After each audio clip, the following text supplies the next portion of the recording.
Welcome to our continuation of Paper Mario and the Origami King. When we left off in the previous session, we had just collected the Fire Elemental, who was effectively the mid-boss of Chapter 3. We don't really know how far we are from the end boss yet, but we're going to find out very soon, having solved most of what we need to resolve in the meantime in order to get there. And so yeah, let's basically pick up where we are. Now, there isn't really an official chapter or part numbering in this game, but a lot of my sense of which chapter we're on is just kind of built by inference from the warp pipes that are accessible, and also just the number of named bosses we have encountered. Now, the expectation is that we must be at about the halfway point at this time. And first of all, we have received a puzzle solver. That was unexpected. You ever find some of these battle puzzles a bit too tricky? Honestly, I don't really think I want to rely on the assistance. And, oh, it just works and works and works. Not really too keen on it. Well, let's take a look at the settings here. I guess that must have been the final question mark up top. And no, we are absolutely not going to be using that. It's much too satisfying to do the puzzle-solving element of the game ourselves. Although I can see why that might be in as an accessibility feature to people who find the battles a bit of a sticking point. Seems to rob the central enjoyment of the game, though, so that's not what we're going to do. Now, so far, I have not actually done any of the test repeat battles against the bosses. Didn't actually know that Paper Macho battles were actually going to be selectable in the Bossatronic Fighter, but I guess it wasn't until the current chapter with the Goober Bloober and the Macho Pokey that we actually begin to see some of these on the field. So we have one more of those to go, at least to our knowledge. One more of Elemental, that was fairly clear. Everything in the interface was pointing towards that. And two more of these bosses, one that's coming up fairly soon. So, as far as the boss and battle count goes, and it's quite possible that this does not include anything like a final boss, or at least not at present. It looks like we should be over the halfway point at this time, although of course there are 6 numbered warp pipes from the museum, the collection, the gallery, and we have so far only ripped the tape off of 3, so why don't we do a couple of warm-up rings just to get moving again. Get that pattern perception rolling. And one moment, it looks like our sound is actually down already, which is why... well, let's do these puzzles first and then we'll fix that. Seems like... Actually, wait. Let me fix that first, actually, since we've blown enough time on this already. Let's just make sure game sound is going to be operational. Don't really know when it decided to blink out on us, but we'll just be a minute.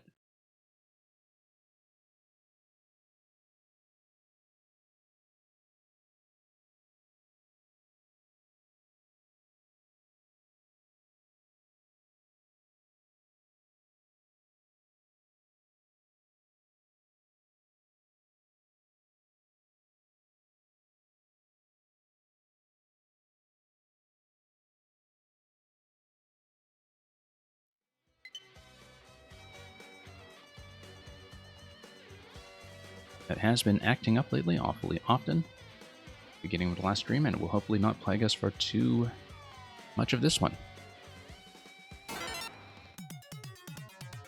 In the meantime, let's do a quick warm-up. We'll just try to get on the scoreboard. Not going to be the most intense thing in the world, but got 2 moves here, fairly simple. Whoops. Have to, of course, actually click the buttons. That is fairly important.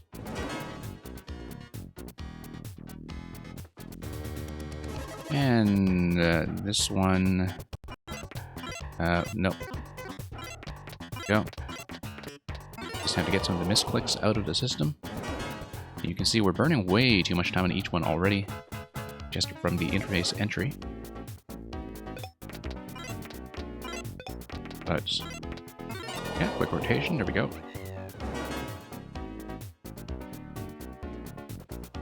And most of these patterns are quite familiar to us by this point. Whoops. Just a little bit slow in the input sometimes. So not really going to be setting any major records with that, but we have 3 moves here. Looks like we just rotate that, and we have hammer, stack, and a line. Not too difficult to visualize some of this stuff. But just sometimes a little bit difficult to get the inputs down themselves. Everything so far is quite straightforward, though. And... oh, we only have 1 move remaining. Okay, 1 second. Let's get this slotted in. That's 7 solved at halftime. I do think they are supposed to get slightly more complex, but it is also a mode that has a random selection, so I think we've just been getting a very fortunate draw so far of puzzles that have been all fairly simple to visualize. And yeah. Oh, 2 moves remaining. Okay. Moment. Messed that up.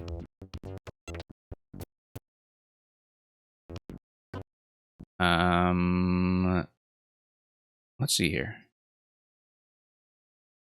This one is actually a little bit tricky to visualize. I think we bring in... always just 1 roadblock that's kind of like this. No, that's not going to be right. We actually need to think ahead to 2 moves. I felt like there was 1 additional thing we could do there. Okay. The thing about these puzzles is often that if I get a little bit jammed on one, it's almost certainly always due to some form of tunnel vision. And on account of that, when you actually step back and look at some of those layouts objectively, they tend to be fairly easy to see.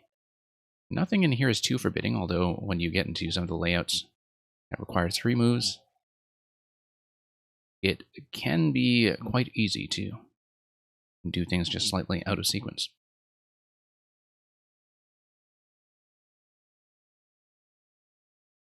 Okay, that's fairly simple. Very quick shift. I noticed that game sound is down once again. Audio is going to be very uncooperative with me today. So we'll just get that fixed up once again after this round. Once again, that's precisely why we do a bit of a stream quality check at the very beginning. Looks like I want to move these guys into position first. Oh. Not yet, I don't. Like that. There we go. Had a right idea, just the wrong direction. Okay, let's see about this one. 2 lines. Oh, wait, no. Actually, no. That's close to what we want, but not quite. We want to move these guys like that, these guys like that, these guys like that. Probably not getting on board with this one.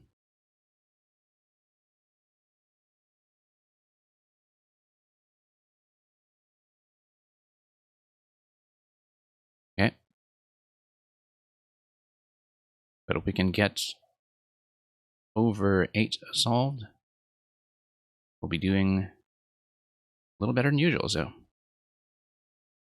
not much to worry about.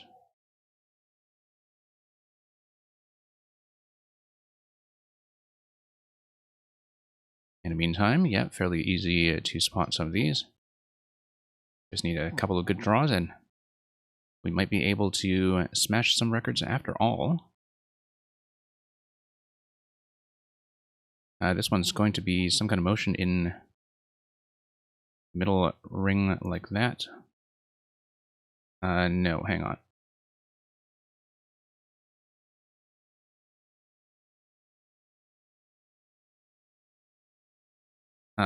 It seemed like we needed some kind of line shuffle with 2.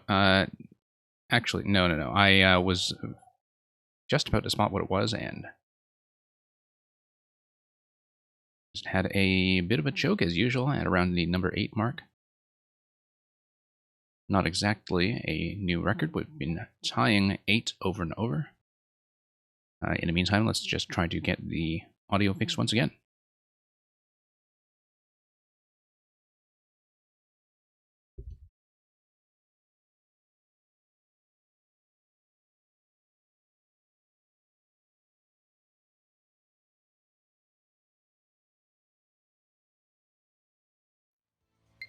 OBS being very fussy that way, but we'll hopefully be able to hold for a little longer in the stream. Okay, we've been able to match 8 so far. Let's try to get on the board with a new number at least once. Not going to spend too long on this, because we are mid-chapter right now, and I do want to continue the adventure. This one's fairly easy to visualize. There we go. I am doing tap inputs on the D-pad rather than any kind of hold inputs. I feel like that's something... Oh, no. There we go. Yeah, that's something that is probably slowing me down slightly for the sake of precision. But we'll manage. We get a hammer stack and a line once again. The matching colors in the early puzzles definitely aid with the visualization quite a bit. Here, of course, we start seeing mismatched colors introduced, but getting them into a line move is fairly simple when you have as many as 3 moves to work with. Now here, they all just kind of blend into one color. Looks like I would want to bring this guy over. Yeah, hit a minor snag with that one. This looks like one simple move, barely randomized.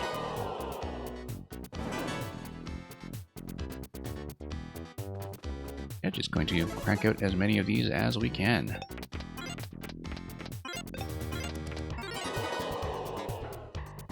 And here we are back up to number 8 once again. Need 9 to get second place on the scoreboard. 2 moves, that's probably simple enough. I know. Do we have a good way to budget 2 moves? It's going to be 1 move.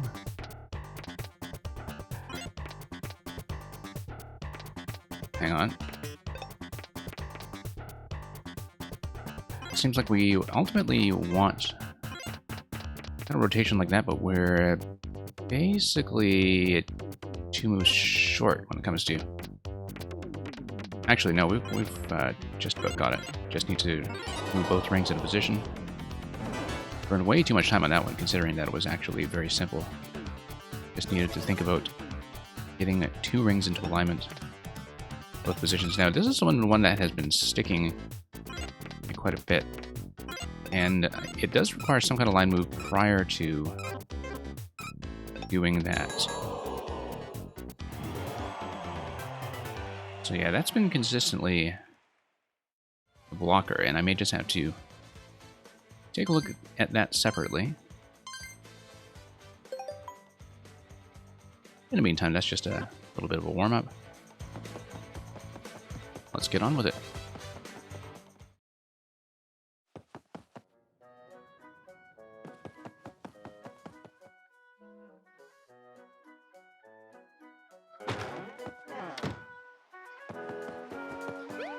Okay.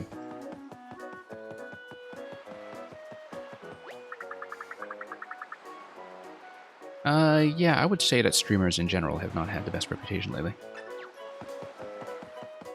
Oh yes, there was some fellow who unlocked his royal mansion. It might have been this guy here, actually, who lives in this palatial residence, who finally gives us access to the left-sided household, perhaps. We can only hope. Oh, this guy's just kind of chilling here now. Maybe it is his place. Yeah, he was the one we decided to rescue from Shroom City. Oh, that's a lot of cash to work with. Unlocked all the doors, okay. Well, unlocking all the doors doesn't do much when we can't actually get across. Looks like there's a seal there. We'll have to see whether there is another door that is somehow accessible. And this isn't really a connected household, so it's not going to be anything like that.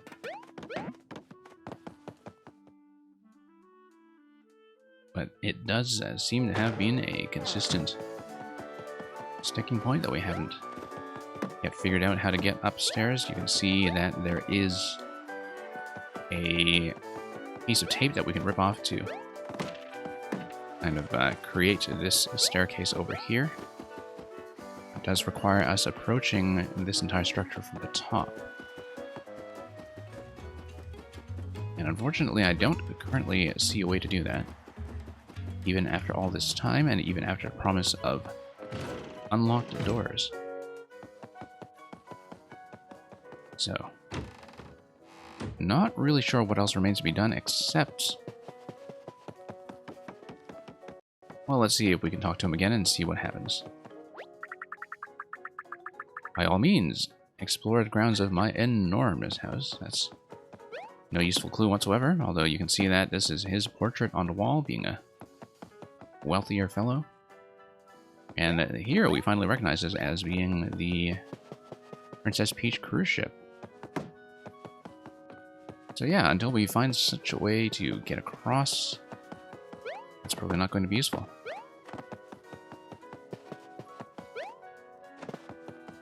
Unless there is another locked door here that we have somehow failed to crack.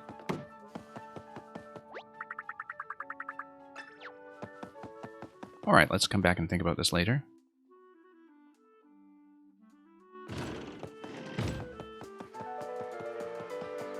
In the meantime... oh, that's actually rather vital. Okay, that solves our problem. Probably could have checked that much earlier in the game. Let's find something to grip. There we go. Okay, that kind of helps. That probably was available much earlier in the game, except, of course, that some of the doors would have been locked. Now that they have been unlocked, we have the power to reverse this as much as we will. So why don't we finally, first of all, create an access way. Secondarily, you can here to grab the treasure.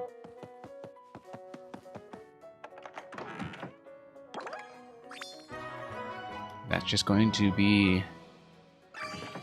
log cabin.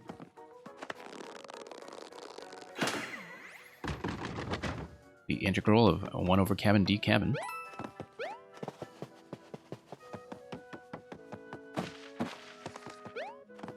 And yeah, in the meantime, we'll just head up and take out the last Macho Goomba that's been terrorizing the town. And who knows what usefulness that will finally give us. Okay. Back to this guy a couple times, as usual. And yeah, this guy's been here since the beginning of the game, so that is satisfying to finally deal with him.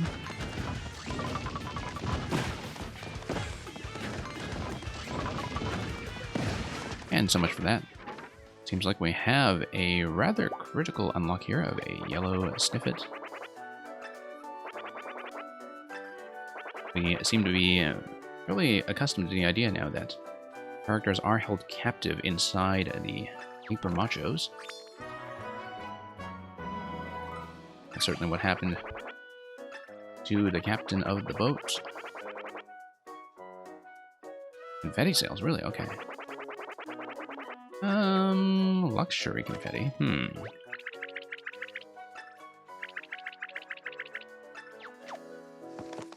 Okay. Well, if he's going to sell confetti, no, we have a full inventory. Doesn't look like his luxury product is going to be offering much in terms of value, so... Well, and that's it for that section of the town. There is one more item of unfinished business, I think. Before we get to that, let's see what this guy says about a bridge. He is looking for a bridge expert. I think we've actually encountered one at this point in the game, but we'll just keep a lookout for that. Now, I did have one item of business I wanted to attend to that is, once again, a little bit off the main path. It involves this, item that we picked up earlier, which is the, well, in the special items, we picked up a shriveled heart. It is one of the only items we've seen so far that needs to be watered. We do know a place for that. Not that we particularly need the permanent HP buff, but for the sake of completionism, we may as well give that a proper look. And head over to the introductory zone where there was a fountain of restoration.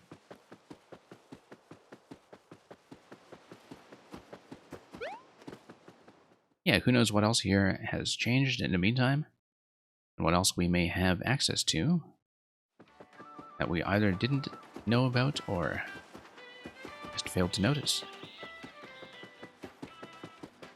Never really did restore whoever was the barbecue master who runs the cabin. Of course, I also haven't been back here since the very beginning of the game.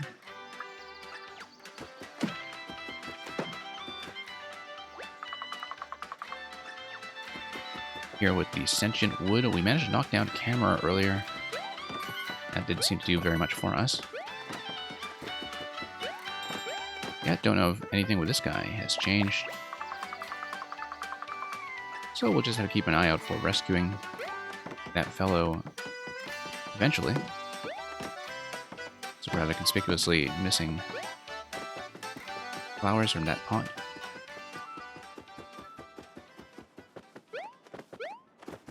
And yeah, let's see what else we can do here. Across the Solfege Bridge. Missing a number of toads, of course, but not going to fuss around with that too much for the time being.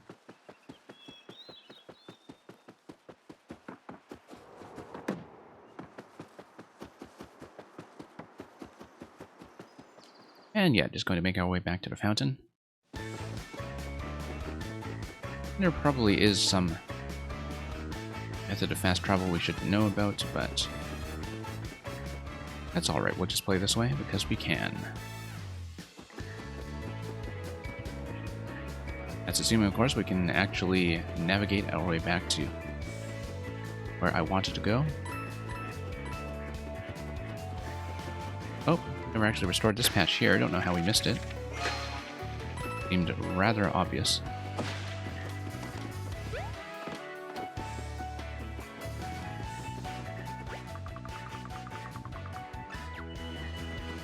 Okay, he's got stuff he wants thrown into that spring. Well, how do we actually get that? Spring is over there. I think we just completely missed the exit or turn that was required.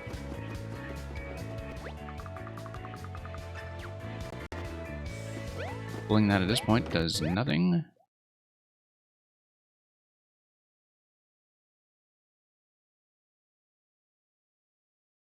But yeah, let's proceed forward. Wonder how it was I missed it, the turn off to get back to the lake. I guess originally this was a bit of a misty maze. And yeah, very easy, all things considered, to just lose our sense of direction. But here we go. That's the passage. And we'll just loop around over to the water that has given life to so many things,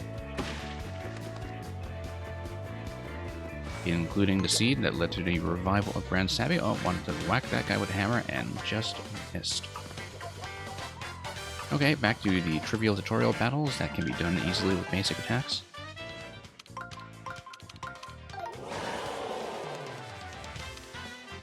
I just will just bop them along the way.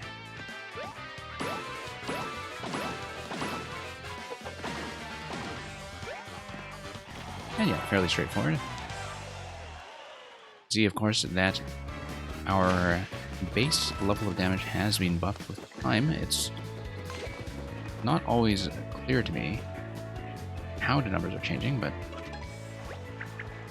in the meantime, let's not worry too much about that. Let's just toss the max up heart in and see how much that grants us.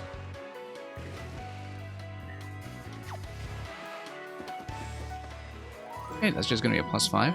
Not very much to work with, but not really worth a separate trip by itself.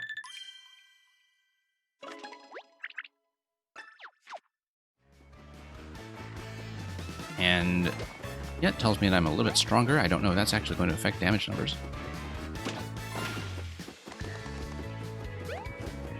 But it could be that that's where the damage scaling is coming from.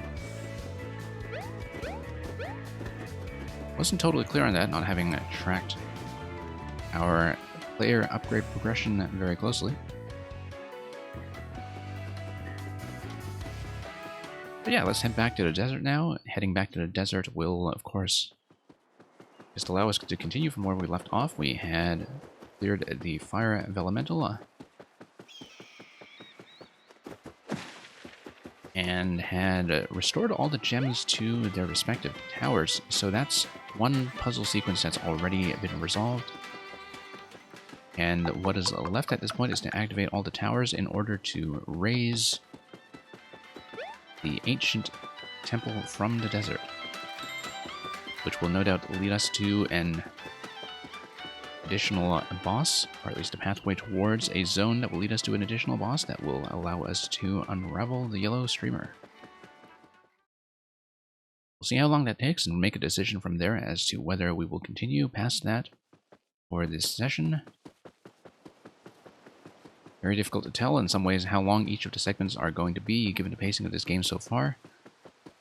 In the previous zone, Chapter 2, the Shogun Studios segment that lay between the obtaining of the water elemental and the second world boss, the Elastic Diva, was a segment that actually took us quite a while to get through. I think Shogun Studios took nearly 3 hours to traverse just by itself. It was, of course, an extremely substantial zone. And given the pacing of Chapter 3, we have no sign as yet as to whether we can expect something of a similar scale. No, don't want the battle out. We wanted the museum and its related sets of pipes. We'll just hop back through Pipe 3 and get back into the Bootmobile.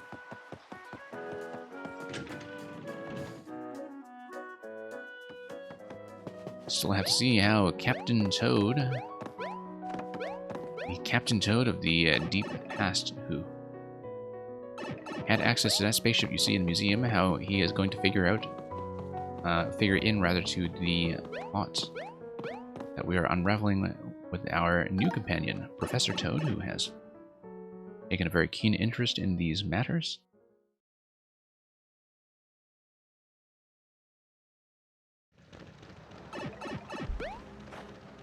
So here we are, scorching the sandpaper desert. Let's not make the mistake that we had been making repeatedly in terms of smashing up the bricks that we wanted that gave us access to a particular question block in one of these zones of the desert. I believe it was the far west. Anyway, we do need to run around and reactivate the remaining towers. We see one beam already at full blast.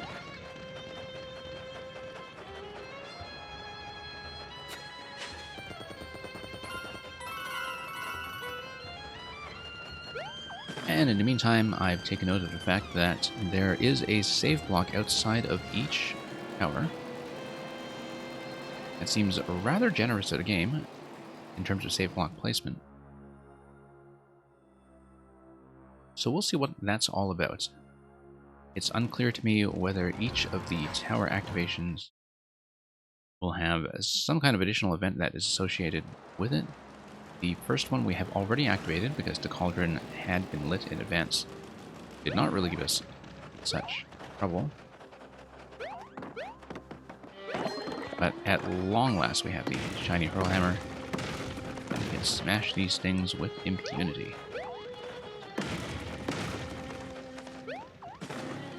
So let's light the tower. Run over some booze in the meantime. It's some vehicular homicide. Although it's a boo, so I guess a boo is technically something already dead, you would think. So maybe we will not worry too much about having any ethical restriction on our awful driving, or its consequences upon the Origami civilians, the folded army, folded soldiers. So anyway, let's just light up the night.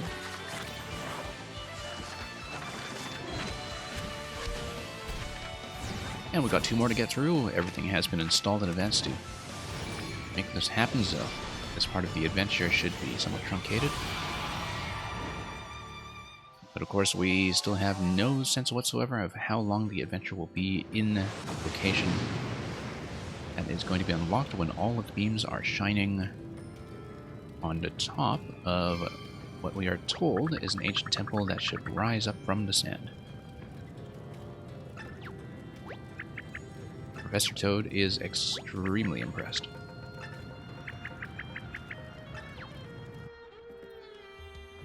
And there we go, that's the beam.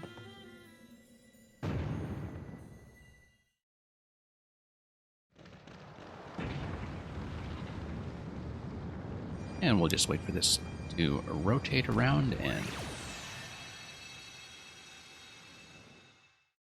gradually remind us once again of the raising of the Tower of the Gods in the Wind Waker, where of course that activation involved Triforce pieces, but raised a tower from the sea, much like what we appear to be doing in the desert.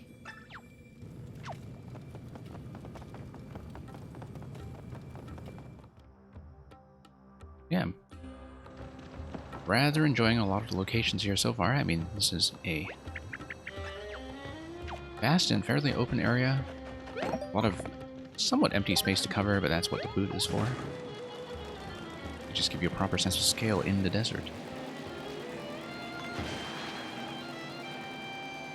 In the meantime, let's make it back out to the far eastern end of the deserts that are outlying Shroom City. And let's see if anything new is revealed. We've already obtained the toads that were in this area down here with the pogies. So, seems like we've scrubbed this place down pretty closely, not exhaustively, but we don't need to worry too much about secret hunting, having already devoted some time to that.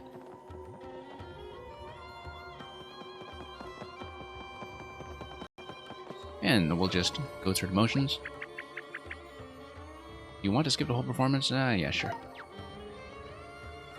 We have seen it once.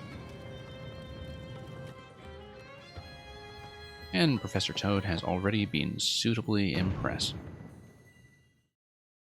He's still making this incredibly shocked expression every time he sees it. Of course, this was his field of expertise, and to see antiquities come to life was no doubt what he had been working on for the entirety of his career. The dream that he had pursued for who knows how long. As he learned the ins and outs of the ancient language, and discovered that he was not as swashbuckling as some of his colleagues, but we'll see what else we find out about Professor Toad as we move along. We'll see if he hopefully meets a somewhat sunnier fate than our friend Bobby the Bomb. I sort of imagine he must, for purely game mechanical reasons, in that the secret hunting in this zone does require you to use Professor Toad's trowel power, which permits you to trudge around in desert and dig.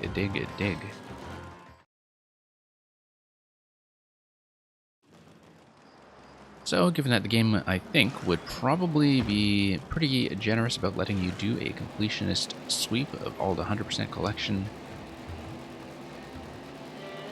prior to whatever counts at the end as the point of no return,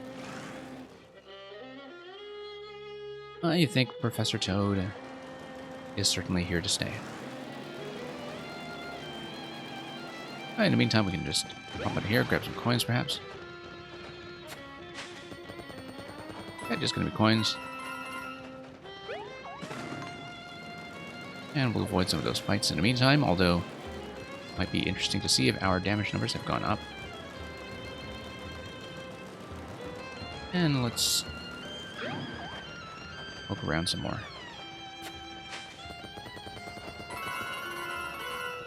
Going to be a fairly small change.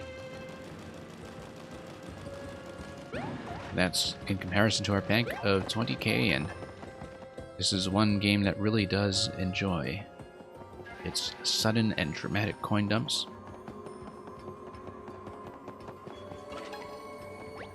And let's use the Vellumental power.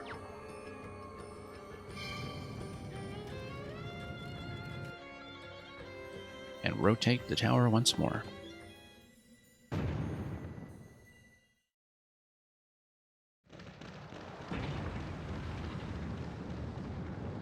So let's see what kind of structure is due to be revealed. What sign of the ancient Toad pharaonic civilization that once resided in this area before the Snippets decided to take over in whatever civilizational crusade they engaged in many centuries later. Really is some interesting suggestion all over this of a legendary legendary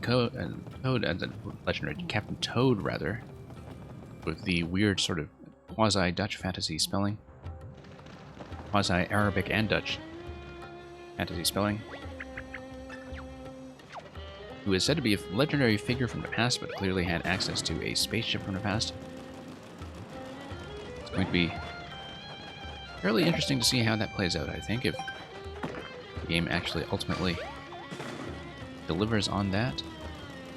We'll see how soon that happens.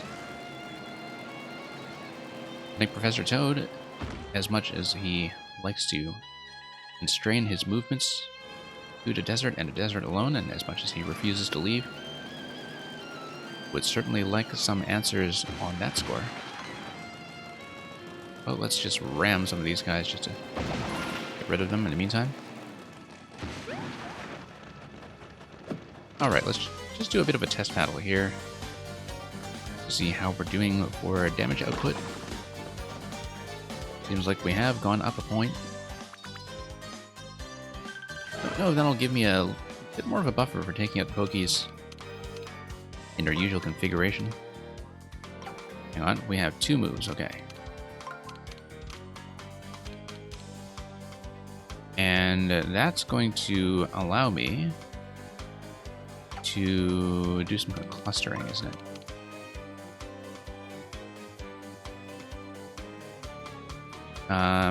One second. 2 moves, we get to probably... I want to cluster them like that. Yeah, there we go. Fairly simple. Took me a moment to visualize, but fairly simple. And let's just do it with the standard iron boots. 23 is not going to be enough.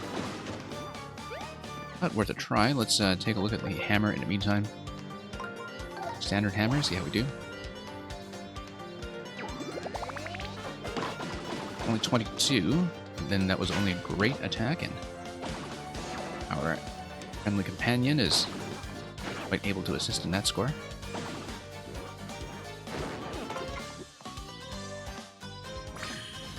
And let's finish them off. Not with these boots, we don't. Those boots were made for walking, not for Pokestomping.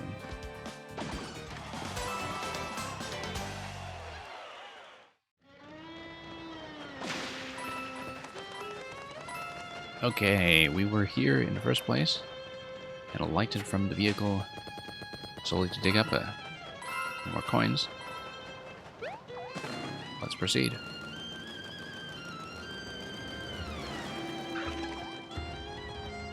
Now, I'm sure this will be quite interesting as we dig out the temple and see how the yellow streamer can be detached. Moreover, what kind of origami boss working for King Ollie is guarding it beneath the desert sands. When darkness looms, the desert sand entombs the temple of shrooms. Ah, okay, so you actually do still need to reactivate the sun. But I believe the shining light gives us a hint. When it comes to perhaps using the earth power, it is giving us the green seal that permits the earth elemental to raise the ground from under our feet.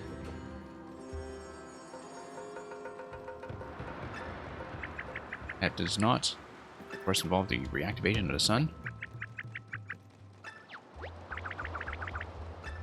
It is absolutely the earth elemental's magic circle, so... Okay, let me get in. Let's jump over.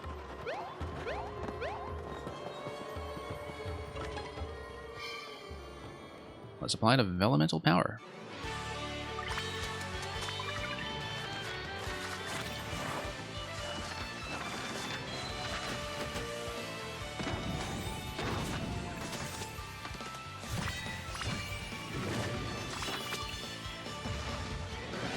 Okay, there we are. So that's just going to lift the ground, I'm sure. That's what this guy does. From a physical perspective, it's very difficult to see how that actually works, but this is going to be a rather large temple indeed, so... Looks like we'll have a sizable segment of the quest ahead of us.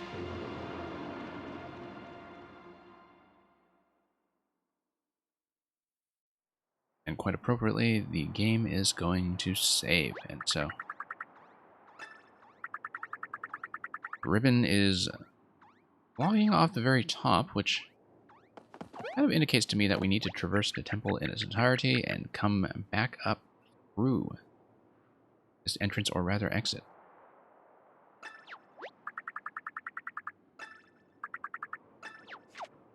So, why don't we head back down and see what we can do with this. Extra confetti supplies. Don't really need that, but you never know whether there's anything else to work with here. Does not seem like there is a way to get up to the Toad statues. But we'll just kind of run around the structure anyway and see what else we can work with here. You know, in case anything has opened up in the vicinity. Probably not. Alright, let's just head right in.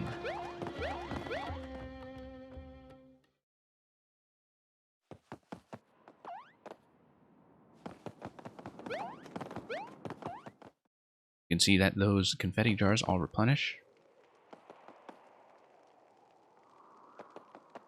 And yeah, we can patch this place up a little bit at a time. It seems that this may be the final resting place of the ancient King Shroomsies. Now don't tell me that we're going to be fighting a bunch of mummy wraps, like how we've been fighting with colored pencils and elastic bands. Some kind of office supplies anyway. I don't know what office supplies would disable this place.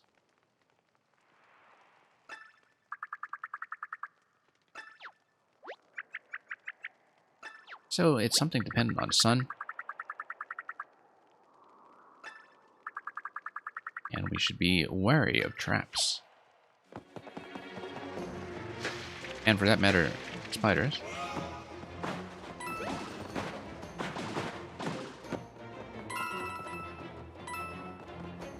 But that seemed pretty simple to deal with, as far as spiders go. Perhaps just a warning of what is to come, though. No need to enter the battle screen to deal with that. Okay, and I'm just going to get chomped by these spiders getting a drop on me. Are they going to launch a first strike attack? Actually, no. Is it much more difficult to line up all these folded soldiers? 2 moves. I wouldn't really say so then.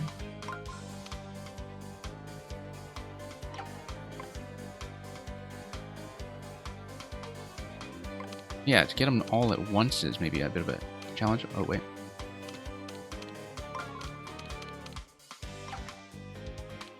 Let me see, because I think I can see a number of 3-move solutions. 2-move solutions are maybe a little bit harder to come by. But, no, that's just going to use the outer ring method. We have seen that pattern before. And, yeah, let's just use standard boots on these to see if they inflict enough damage. Not quite. Why don't we try the iron boots on them just to see how we're doing for damage numbers?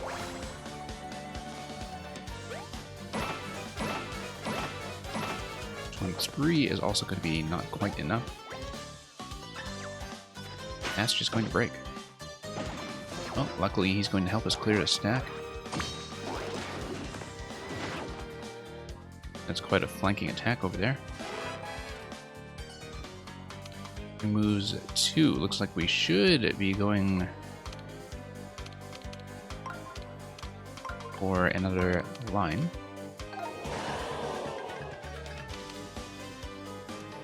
And standard boots should do plenty of damage this time.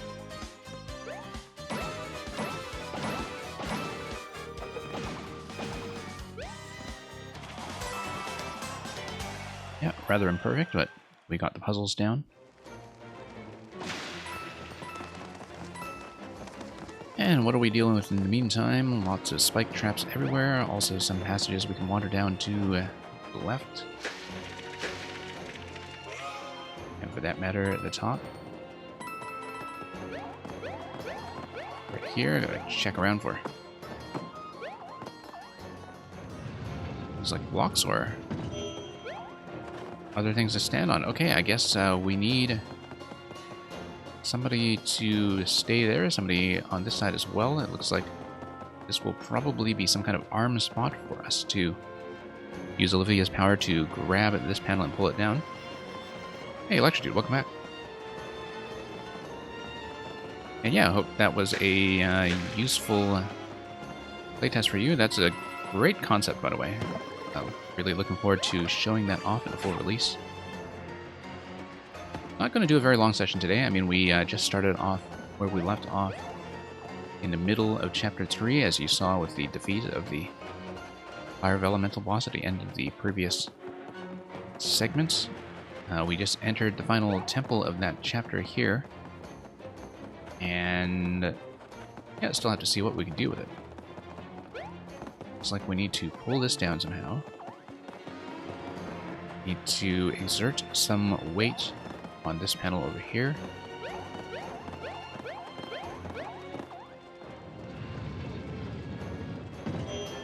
And how do we get this guy to stay aboard? You have one question? Okay, go ahead.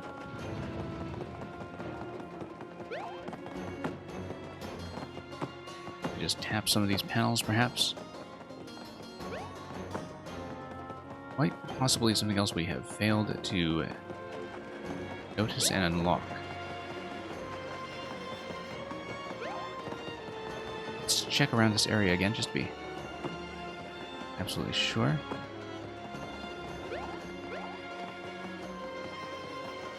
What did I think about the part where I jumped over to Goombrat back onto the POWs and then back onto the blue platform? I think that was fine. I tended to miss a little bit, but in terms of seeing what the interaction was supposed to be, I mean, there's only one sequence you're allowed to do. I think a lot of people are going to die to that the first time, but you conditioned them with the mole beforehand. If they find it a little bit too hard to see or too hard to land on a Goombrat, the easy thing to do there is just to trade out the Goombrat with a mole, but you know, they still have to do the same interaction that requires them to take on two forward obstacles. Left side is more useful. Okay.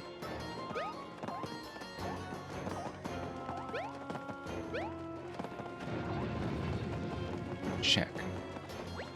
And yeah, I mean, they still have to do that interaction the way it's designed, where you have two consecutive unstable platforms before you get back onto the main tumbleweed mechanism.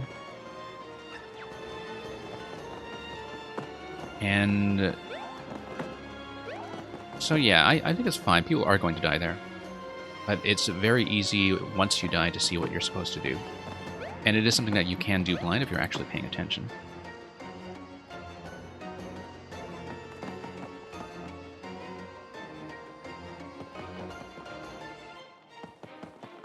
Yeah, I actually don't remember how I decided to do that sequence. I mean, obviously I succeeded in doing it.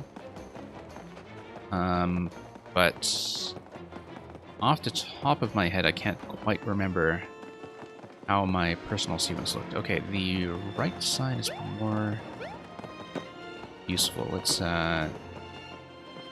see. I definitely want to unleash a hand power somewhere in this location. Let me take a look here once again.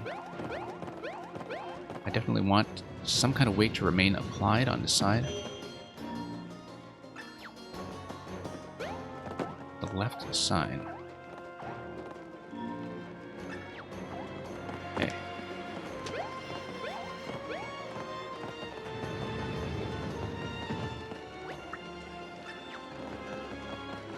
So yeah, I want to get this thing lowered. How do I go about doing that? It's going to take a little bit of thought. No, I don't want a hint. Stop asking me for it. Ah, force me to. She's gonna force me to look at the hint.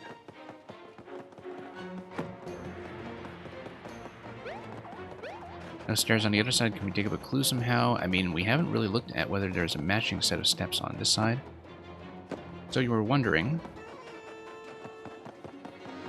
Yeah. Go ahead. Ask whatever you like. And we'll see if we can answer that.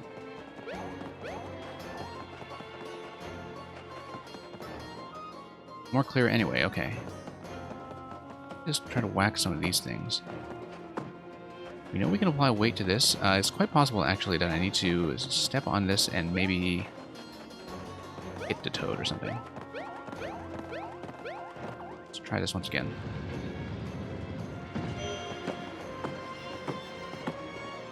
do I give this guy instructions to stay aboard? I don't think he does. How do I do here? I think he is going to jump off with me.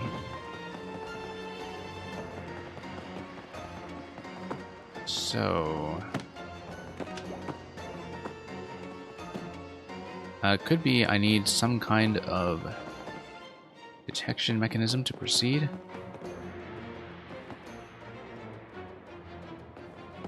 Possibly even the invisibility tool.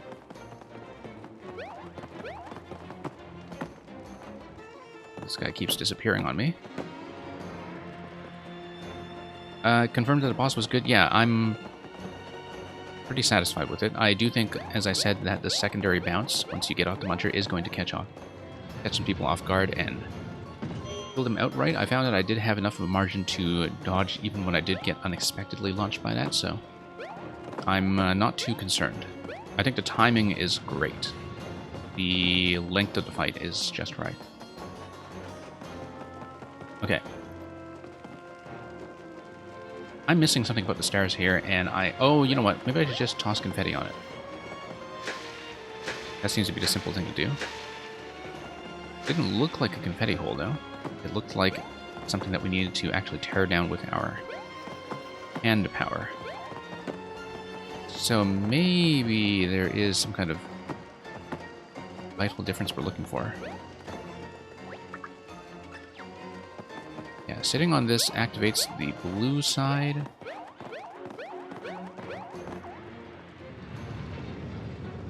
This is almost certainly something really obvious. What sign is more useful? I'm sure it is. I'm sure it is. I don't have a way to retract the stairs yet. It could be... Yeah. I have to pull this down. I have to maybe whack it from the other side somehow. Unless there is another sign that we haven't yet revealed. Quite possibly there is a matching segment over here that might just be invisible. Who knows? No, didn't think so. That would be a bit excessively obtuse. Let me just duck back out here to see if there are any additional clues for us to work with in the entry hall. Left sign.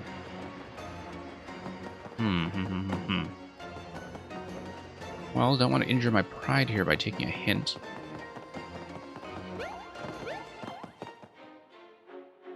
This is a very funny thing to get stuck on. It must be something extremely trivial. We see two flames here. We see a missing torch here. Notice how it's mismatched. That doesn't seem to do anything for us, though. I mean, the room isn't symmetrical generally. I just push my way through? Slip my way through?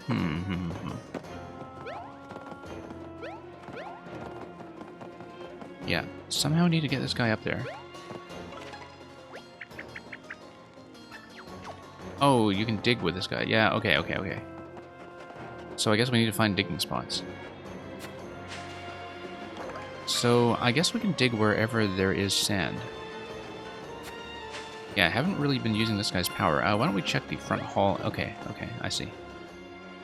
I do think that's a little bit obtuse, and that's why they probably forced a hint, but...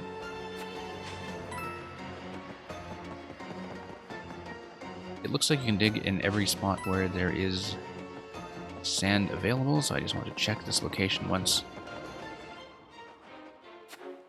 And then all of the open sand squares in the next room will be worth checking.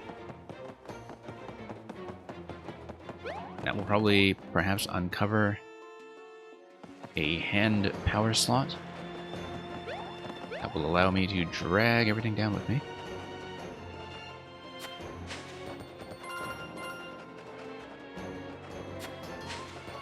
More coins all over the place. Let's take a look over here. Here we go. Exactly what I expected. Okay. Spent way too long on that. Let's tear off that seal. Read the left sign. Or some kind of story interaction that makes one of my companions, well, the toad anyway, who actually applies weight, hold down to switch on this side while I grab the other one. Ancient grammar, okay. Even the interrobangs have been reversed, which I guess is just an exclamation mark.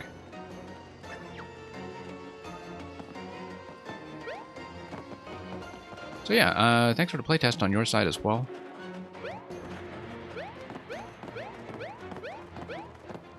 We'll see if I need to make any adjustments. It's a very finicky creation that I've been working with.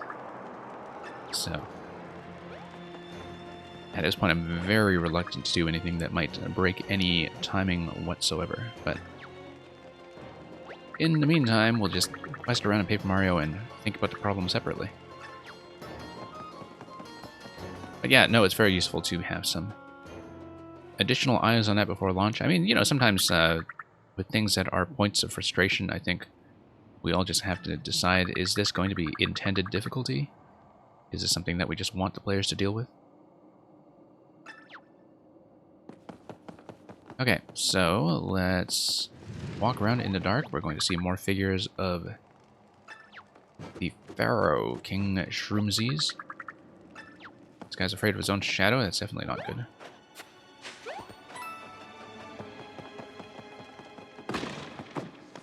More confetti.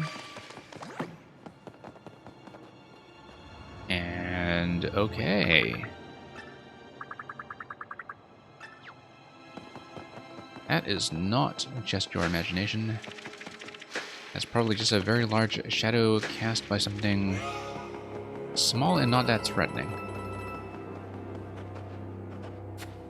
Although the bone Goombas in this game are small and somewhat threatening.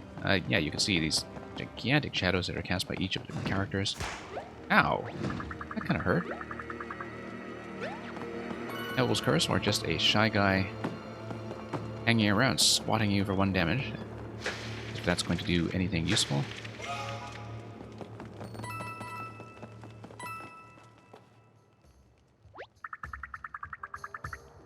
Yeah, we'll see what that is. It'll be quite interesting to see what that turns out to be, of course. This looks awfully suspicious.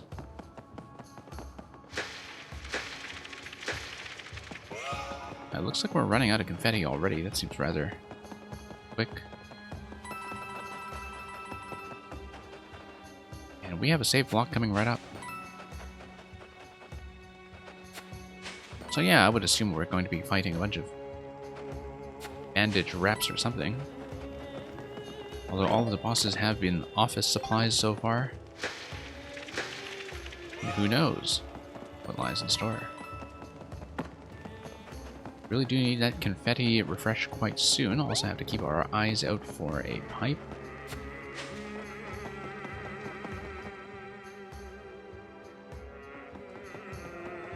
And I'm pretty much out of confetti at this point. I'm not going to have enough of a supply to finish much more than this thing. I really feel like I'm totally empty at this point. And so... loved how the music developed in this segment. Yeah, we have no confetti to work with. So yeah, we'll just have to wait for more. In the meantime, what's going to open up here? It's going to be another mache check against the Mummy Macho Goombas.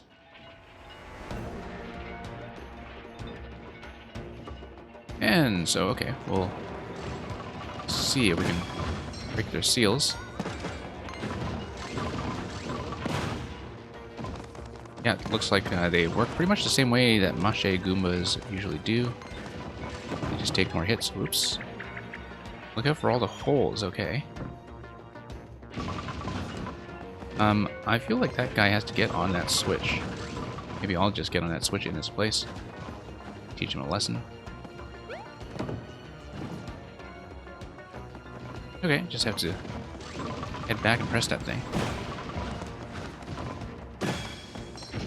Unseal them as well as I can. I guess I just need to not miss any hammer hits here. That was, what was it? Breaking up the floor.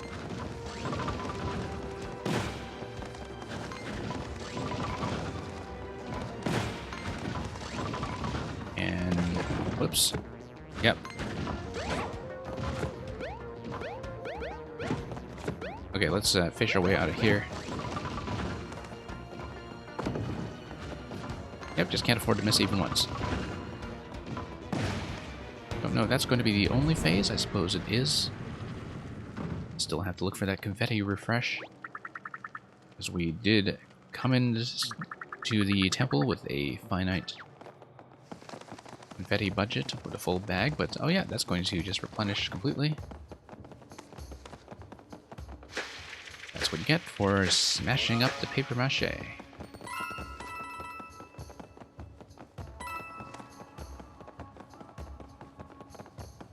In the meantime, let's continue.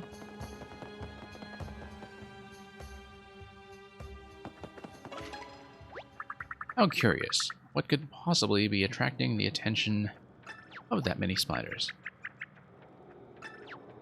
Now that's very disturbing. Yeah, but we'll rescue this guy. See what that's all about.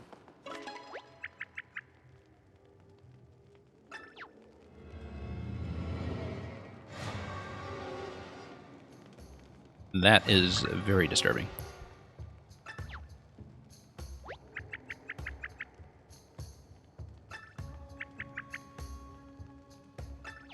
That's incredibly disturbing, actually. But now we know what was casting that shadow. I mean, I guess you can't really talk to us.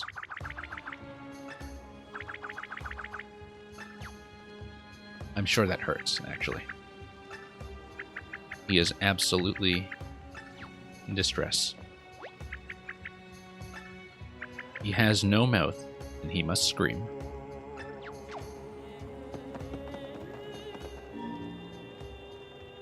Personal interment number 1423. Okay, interesting.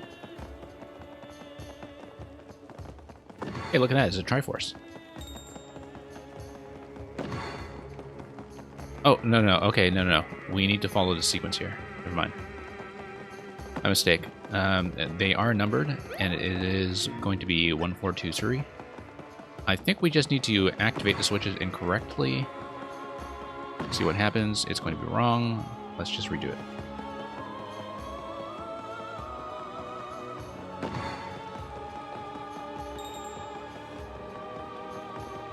Love how this toad, as somebody who has not been rescued yet, sets off the alarm for a nearby rescuable toad. It was 1423, right? 1423? Wasn't that correct? 1423, okay. Thought it was. Might be something we're missing about that then. No, that's a 3. Okay, my mistake. Why don't we check either end? See what's going on. Didn't check the glowy surface on the other side, but that's okay. We have a pipe that's going to give us a way forward. Oh. I hadn't actually received a DJ disc previously, but then I guess that's for the DJ at the hotel.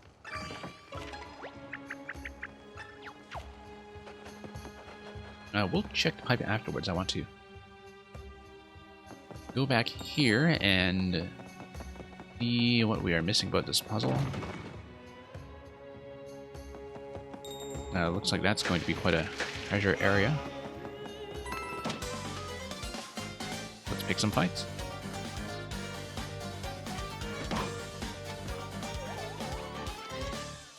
Okay, I have to memorize some boo positions.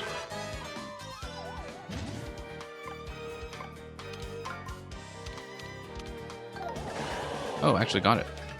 Wonderful. Let's go flashy boots here so we can take out the mecha.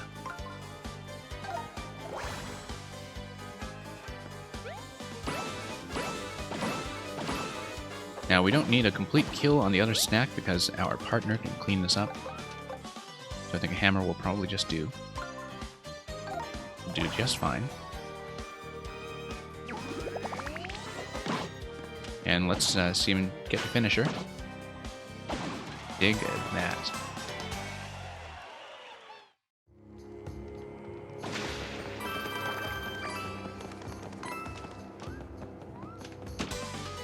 We just smash that boo in the face. He never saw it coming. No, he didn't.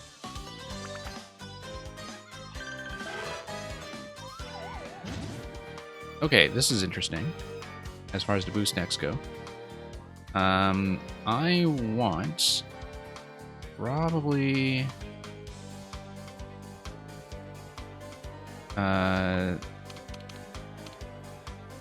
that boo moved over once we do the center ring, don't we?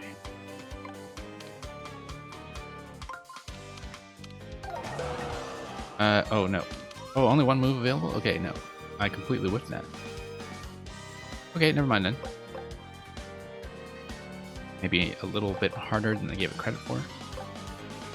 Let's just, oh no, I just need to rotate the center ring. Completely blew that. Yeah, rotating the center ring would have done the trick just fine. So, no damage bonus over here. That's going to be terrible. Let's just take out that stack and reduce some numbers.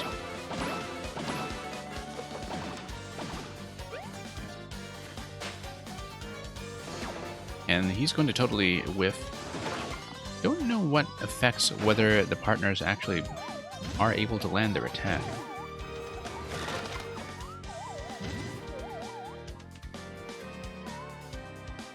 Okay, we just rotate that guy in this way, and that's going to be it. And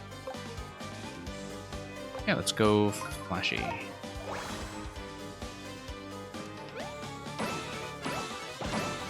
Flashy is going to do a ton of damage. We don't actually need to inflict quite that much punishment, I think. But we've got plenty of ammunition to work with. So. That reminds me, I actually should have a boot slot that is open in my arsenal at this point. Yeah, let's just put in standard iron. And what else we got here? Okay. Fire of Elemental Statue.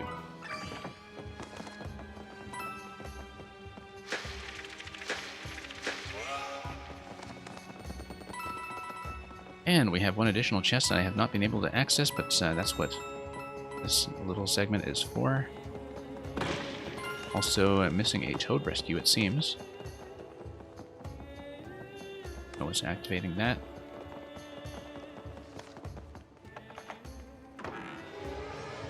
Oh. That's also disturbing. I guess we'll have to restore that guy eventually as well. Unless it's the same fellow who has had his face ripped off.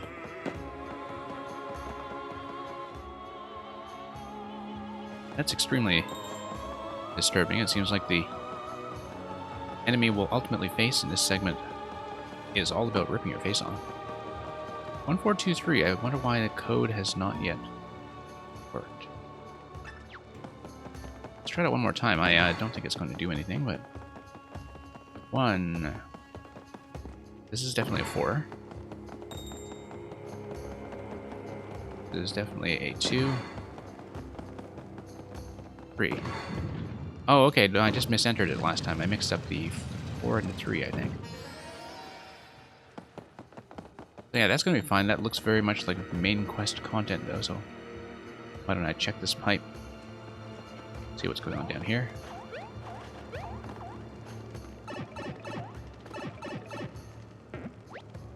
Other end is blocked. Okay, so going to be a return pipe from some later area of this adventure.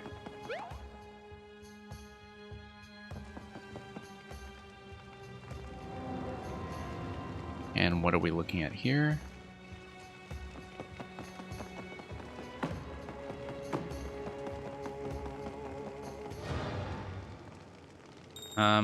That's just as disturbing as everything we've seen so far, but we can kind of see mummy wraps involved in all this.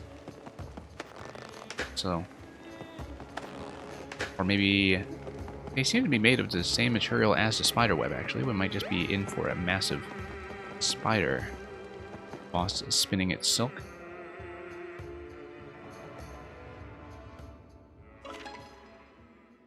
Now, what does he see? Yeah, definitely spiders. So, we're going to have a spider that's ripped off all the toad faces and probably has a whole bunch of eyes that are made out of toad faces, perhaps.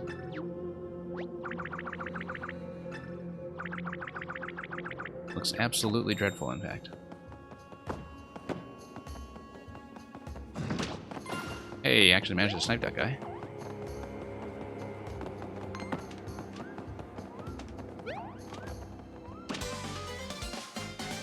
Okay, let's try to have a slightly better reading of the boo pattern this time. That's fairly simple, actually. Just move the second ring 3 slots anti-clockwise.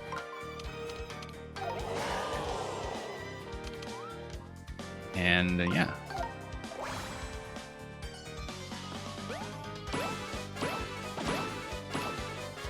I know that's going to be enough by itself. Seems not. Then that's going to clean it up.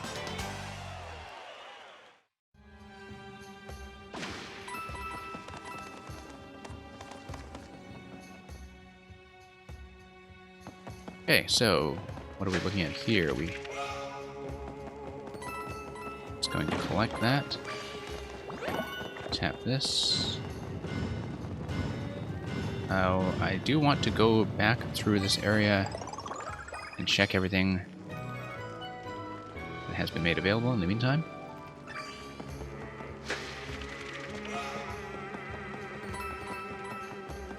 Is this the legendary yellow streamer? We're quite close to it, yeah. Getting closer, Paxman, getting close. Don't know if you've been playing this as well or how far you are. Oh, I should pay attention to this one.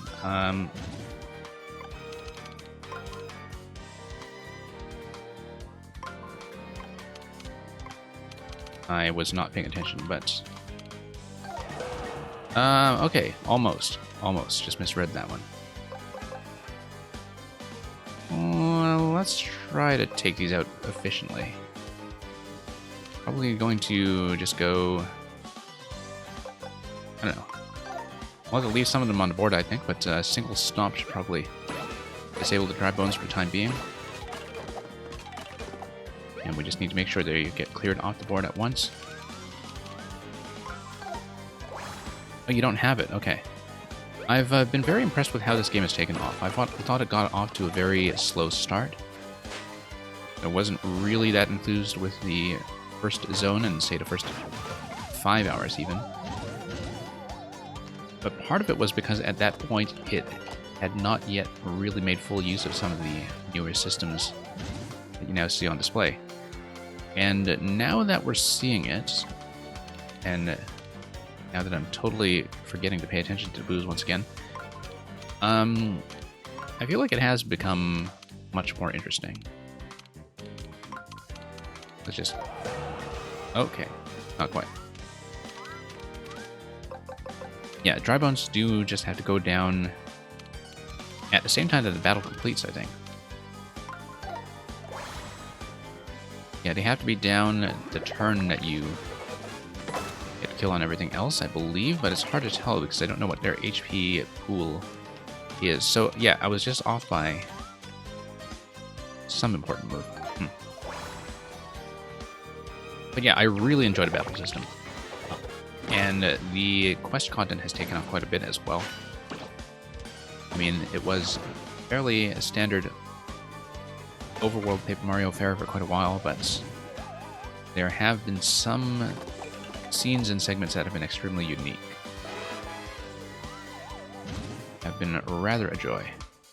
Okay, so we have a Boo at the end of this stack, and that's fine. That just means, whoops.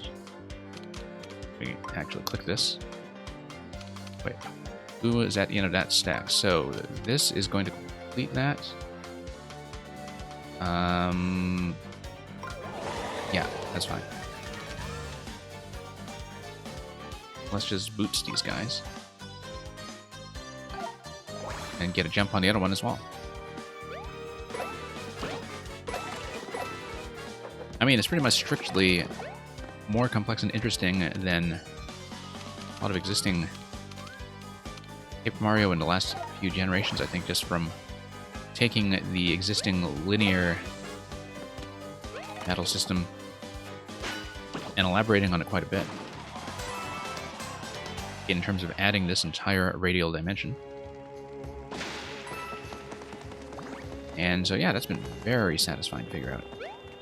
Whoops. I don't want to come here yet. I want to finish up this room.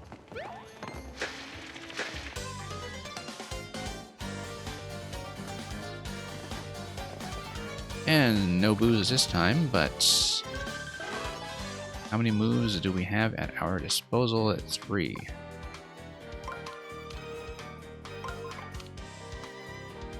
Yeah. Ring moves on the outside. Lineup markers are going to simplify that considerably once again. And yeah, just having them all down in one turn should be sufficient for defeating the Dry Bones. They're not really based on health pool, they're just based on their damaged state. They all have to finish on their damaged state. As you can see, even a totally whiffed attack with the hammer is enough to take them all out in one go. And okay, let's continue. Wait, I didn't actually check whether there was an exit or an additional room at the end of this corridor. No, there isn't. So this is going to be the way forward, unless there's anything else to check here. Nope. Okay, so let's let this guy get the drop. No, it's not. Oh, I see. So this is how their faces are steadily removed. You can see them being pinned down, and eventually the toes will just have their faces ripped off, which is really quite gruesome. Don't know how this got away with being rated E for everyone. If it indeed was, I don't actually know. Okay, that's a bit of ancient text that we can get our dear Professor Companion to read. In the meantime, it doesn't look like I can do much except, well, we can release them by hitting the pegs. Okay, that's important. Not really going to help us because that guy's going to be in massive distress. Don't really know what this switch is doing either, but maybe we should actually read the text before we do too much here. A star lights your way. Okay, a star. So it looks like there is going to be a specific pattern that we want. Perhaps. And that will ultimately release the stare. Let's take a look at this thing. Oh, that releases the whole thing. Okay, so we want a star shape. This is the star shape here. Got it. Oops.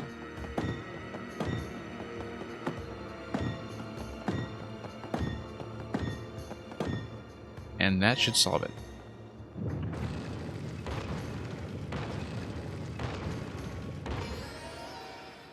Okay. Yeah, the Professor Toad, you can see, is absolutely horrified. Shaking in his boots. I don't know if there would be any additional secrets from alternate shapes, but in the meantime, I think that's pretty much what we'll get. We see a block on the left side. I wonder if there will be a matching block on this side. Nope. And let's just slap some of this.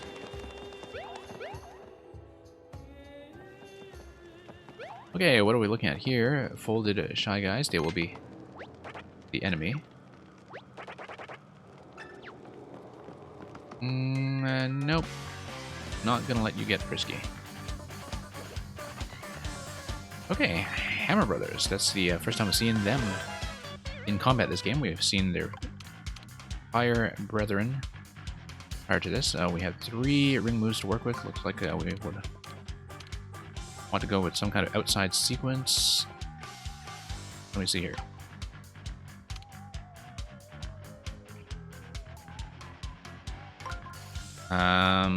Middle ring. I think if we try to get them. Yeah, we want one of them on the 3rd ring, one of them in the outermost ring. Oh my goodness, I'm running out of time. Hang on. No, let's just panic move this. Try to get them in some awful clusters. Okay, never mind. I didn't read that properly at all. Just getting warmed up with this, but yeah, that was an absolutely terrible attempt. Different music? Yeah, battle music has kind of changed with different environments. That's not altogether surprising. Let's just try to reduce your numbers a bit. There are, of course, some assistive systems when it comes to dealing with the battles, such as extending for time or having some additional markers to auto-solve them for you. I'm not using any of that. I would much prefer to actually play this game as balanced. So sometimes they just give you a very advantageous layout, of course, when you get back into position after an attack. So it was actually easy to deal with, although I completely blew the puzzle element there. Mighty boots you had there. So yeah, not making the best show there, but now this is different music indeed. The DJ is here for some reason. We collected 2 of his discs previously, and it seems like collecting discs for him on the dance floor is likely going to be one of the sub-quests of this zone. So Professor Toad has never encountered the ancient ritual of discotheque. It belongs in a museum, yes. Okay, so the streamer is attached to a disco ball, or wrapped around a disco ball. So we have to put a stop to the disco, probably. You call that music, I call it a racket. Okay, so we know about the face collector, which is probably a spider of some sort.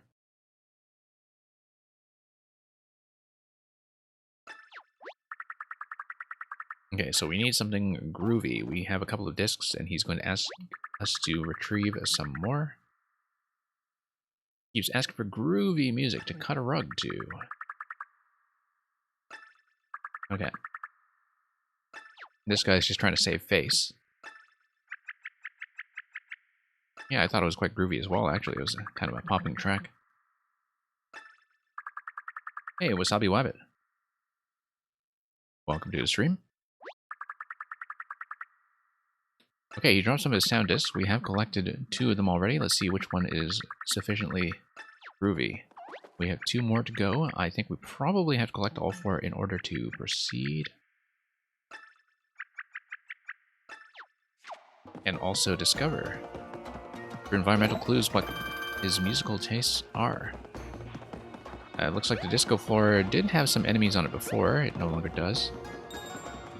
We have a massive Mache Shy Guy over here. Yeah, these faceless toads, of course, are just rolling that around. This pipe is probably what gets us back to the earlier zone we had seen.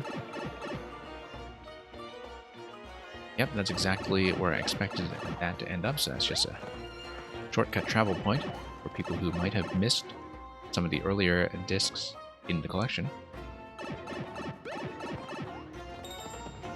And yeah, oh, whoops.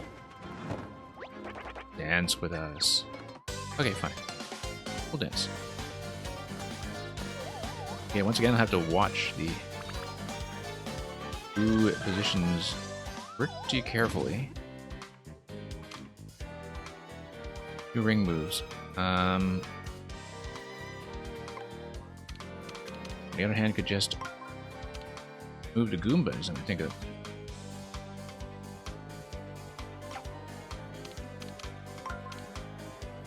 Isn't going to get us what we want, really. I think if we move this Goomba back here, move this stack here, that should all line up. Yeah. Got it. I had to kind of guess with the Boos, but I think if I targeted the Goombas based on their line bonus marker, that was plenty to work with. We want to get rid of the Boos as soon as possible, I think, so. Let's see if this is going to be sufficient damage. 3, I don't think so. But maybe we'll have a bit of assistance from our companion. In the meantime, we do know standard boots do take care of the Goombas.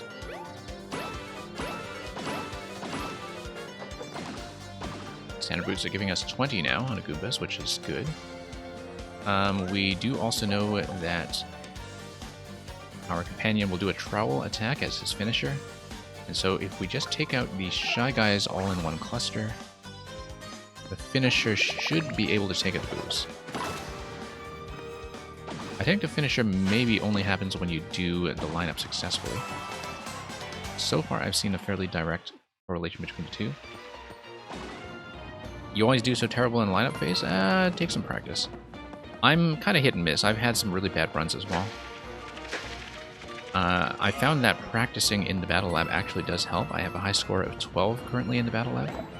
Most of the time I get it up to 8. But that's because I'm actually quite slow at moving pieces. I mean, I see the solutions and sometimes it takes me a while to actually press the buttons to do everything accurately. Okay, so we're going to have another set of environmental clues here. And yeah, I guess Wasabi Wabbit, this is my first run. It's my first time seeing any of this. I don't know if you are already finished. I mean, clearly you are somebody who plays. But yeah, I have not seen anything past this point. I mean, the game hasn't been out for that long. I do know that some people would have had plenty of time to finish by now, but certainly not me. How many moves do we have? We have 3. Fairly confident here that we actually need... Well, 1 move, 2 moves is going to get you something linear. Quite possibly we move this into position.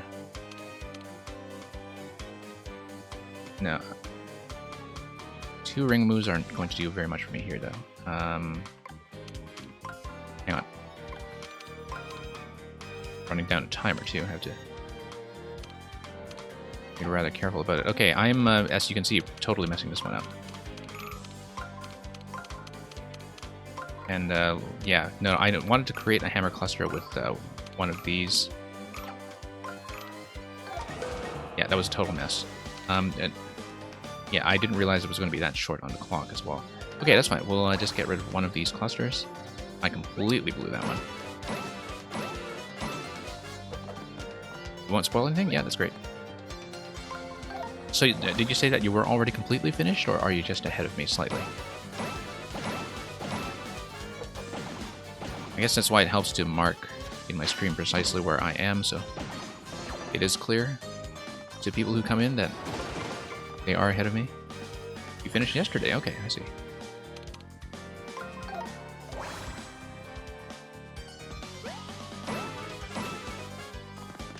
Well, I hope you enjoyed the experience.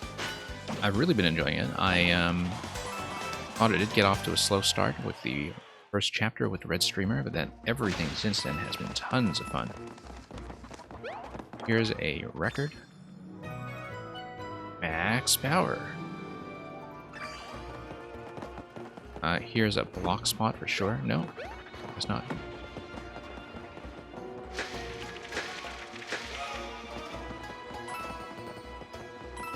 Yeah, I kind of want to atone for that previous battle and hopefully see a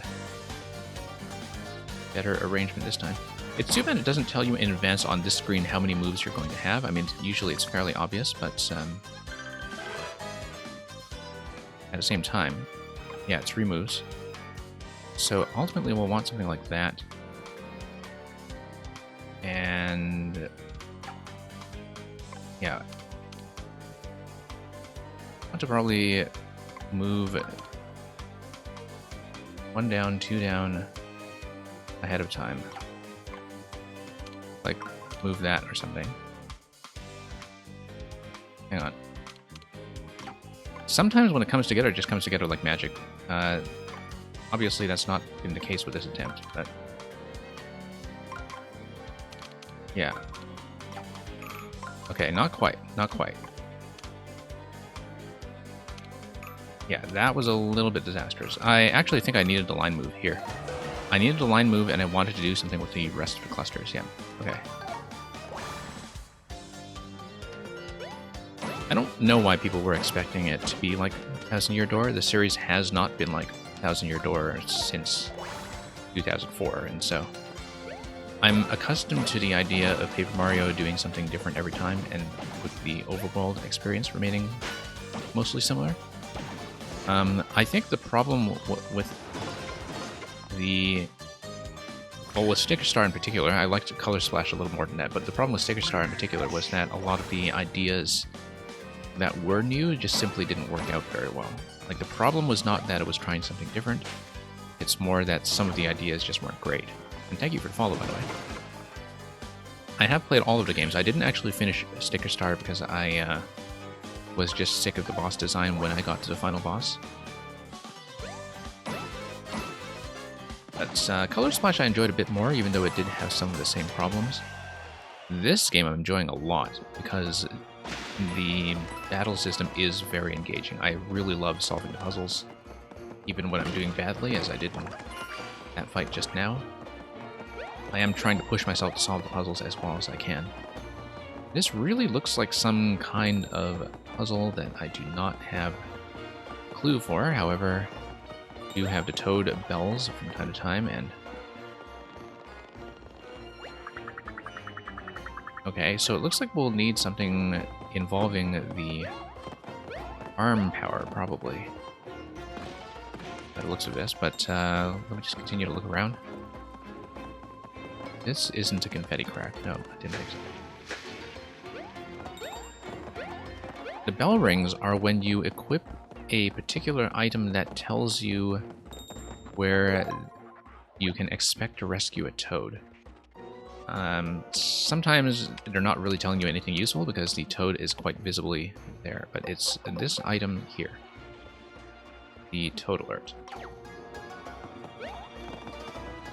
I've been earning enough gold that I've just been buying every single accessory. And okay, do we have some text here that is readable?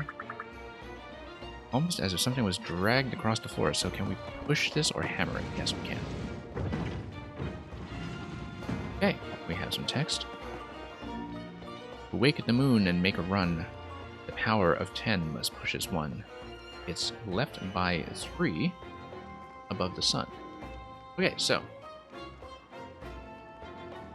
power of 10 must push as 1.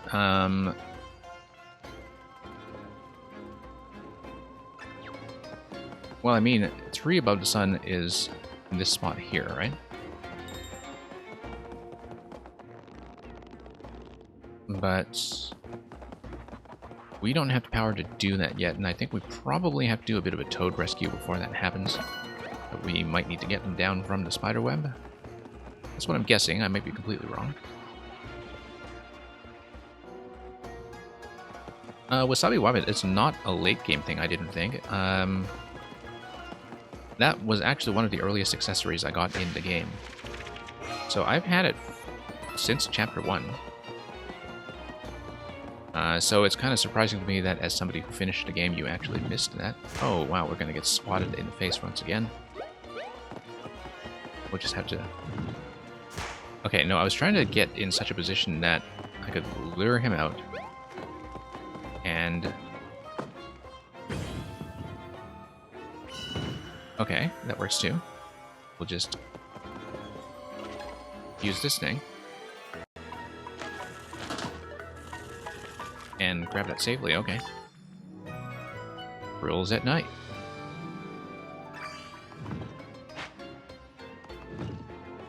Oh, the coffin toad thing. Okay, yeah. Okay. Yeah, it's, looked like it was something that I didn't actually have the power to work with just yet.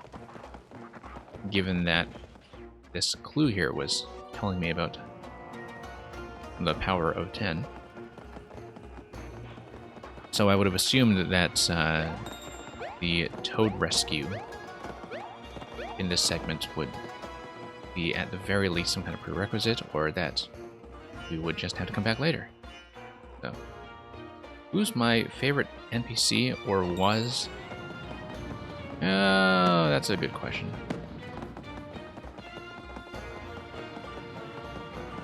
I don't know about that just yet.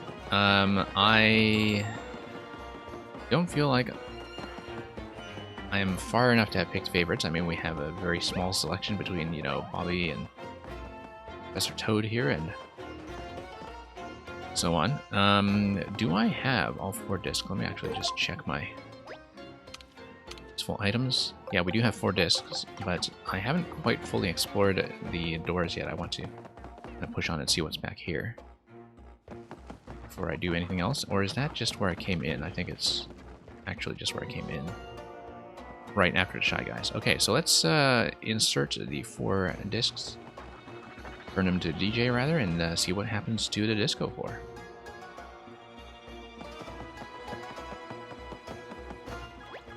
Did I find all of the discs? Thrills at Night, Max Power, Deep Deep Vibes, and Heartbeat Skipper. So far, I don't think I have a clue for what we want, but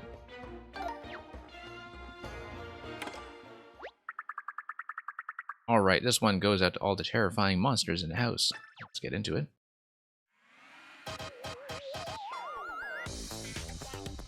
To look over to make sure my game sounds are actually working. They've been glitching out fairly regularly lately. Oh, this guy likes it.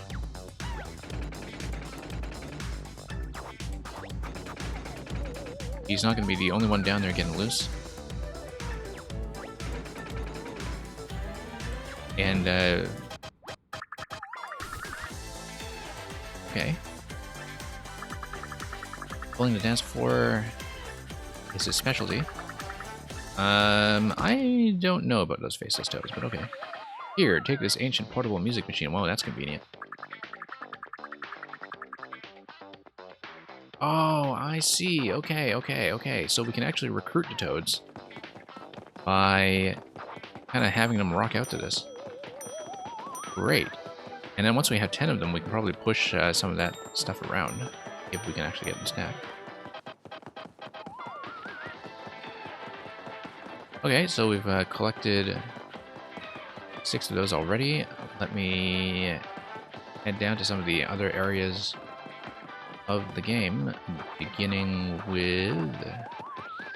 we have that pipe. Ah, yeah, here's the pipe. And we'll just loop our way back here.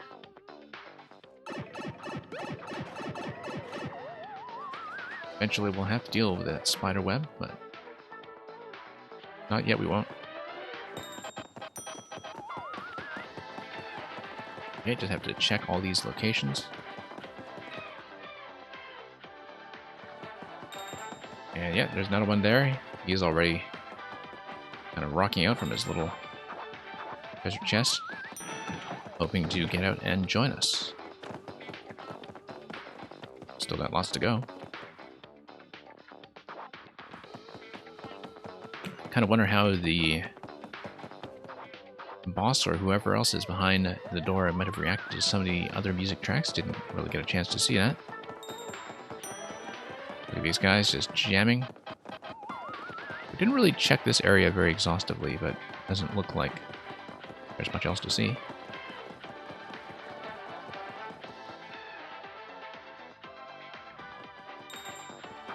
And okay, so these guys are all kind of rocking there, but no way to reach them as yet. Just loop back. Hey, Awesome Lap, welcome. Now let's just slap that guy down and continue wandering.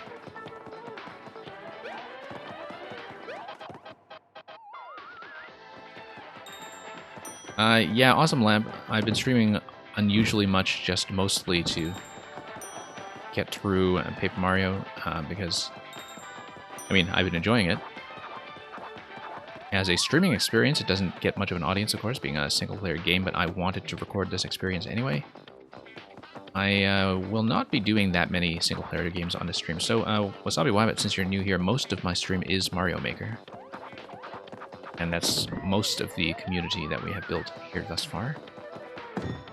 There was a time when I was doing some indie games as well. I haven't been doing that as much recently, but, you know, that'll depend on whether something is a very stream-friendly experience or would be of interest to people who are kind of also on the Mario Maker side of things.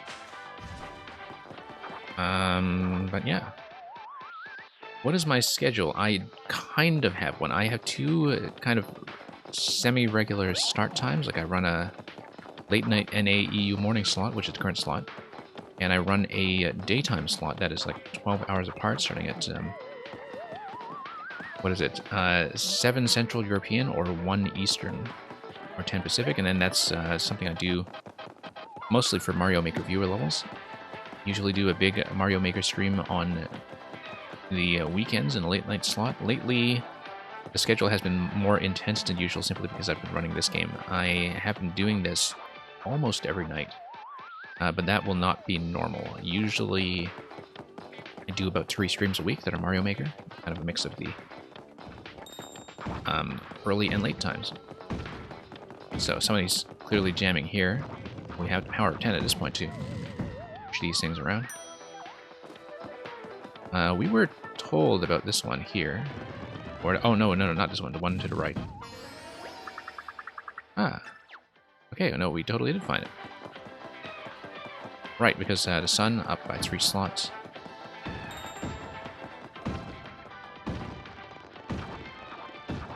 And I kind of want to push all of this stuff open. I'm sure there will be some enemy ambushes. Because the things that do have toads have already released the toads. But there might be some treasures in here, so I just kind of want to unveil every single one of these. Just to see what happens. You find it really cool to watch Paper Mario, okay. Yeah, well, I'm glad you enjoy that.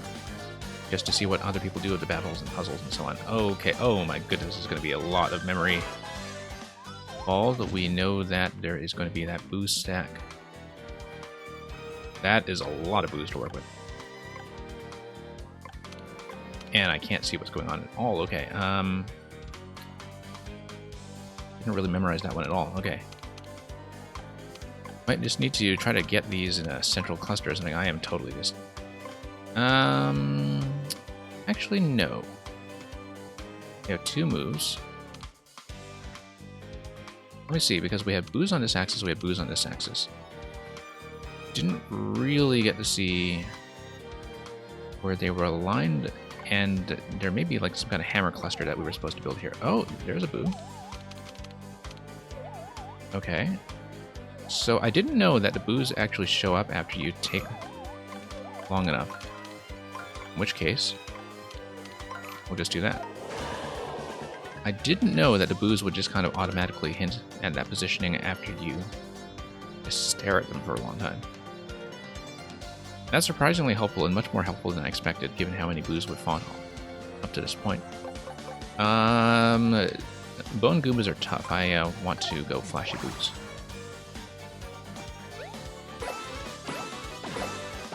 And we do have 3 attacks, but one of them can be a lighter attack because we'll have access to the trowels. So let's go Flashy Boots on one, Standard Boots on the other one.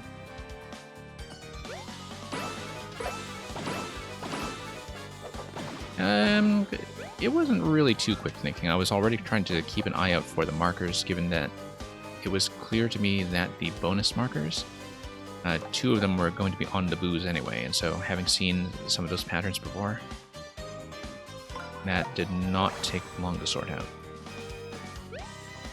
But yeah, that's actually the first time I've ever seen the boos reappear like that. I didn't know they did that. And so that's going to help with some of these fights. Sure.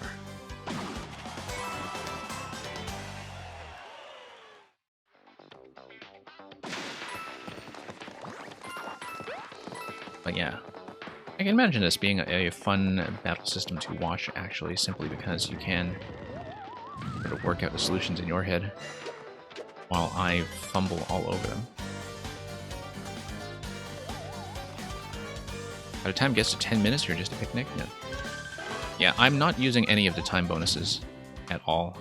I prefer to just play the current way. Okay, so we have a 4 stack over there. That's actually going to be fairly simple. Yeah. Okay, so we'll just do...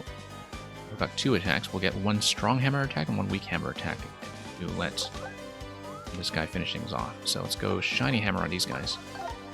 Might still not be enough to take out the bone Goombas. 30 damage? Oh, no, just enough. We'll go standard hammer on these guys and let Professor Toad get the kill. Should be enough. There we go.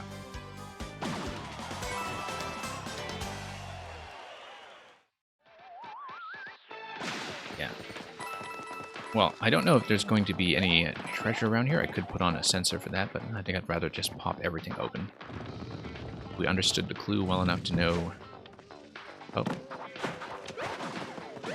That this moon over here was going to be the exit, and so I'm fairly satisfied that we didn't just guess our way over to that.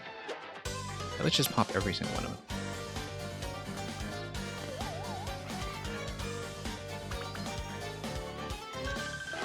Okay, pretty simple actually. We'll just line up the bone Goombas. I did see that the boos were going to fall in line with that, so pretty quick and easy. We get 2 attacks. Let's go flashy boots on one, standard boots on the other. Let's this guy finish. Let the Professor Toad finish.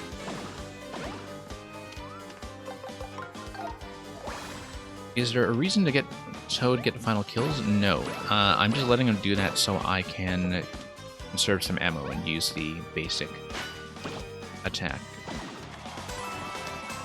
I mean, I'm not being very stingy about resource usage. I'm not just, you know, using the basic attack and saving up the weapons all the time, but I am trying to cut a few corners when I know that my arithmetic is going to be accurate. So trying not to overspend the weapons, but in the meantime, let's see this guy pop out. And let's see how we do with this one.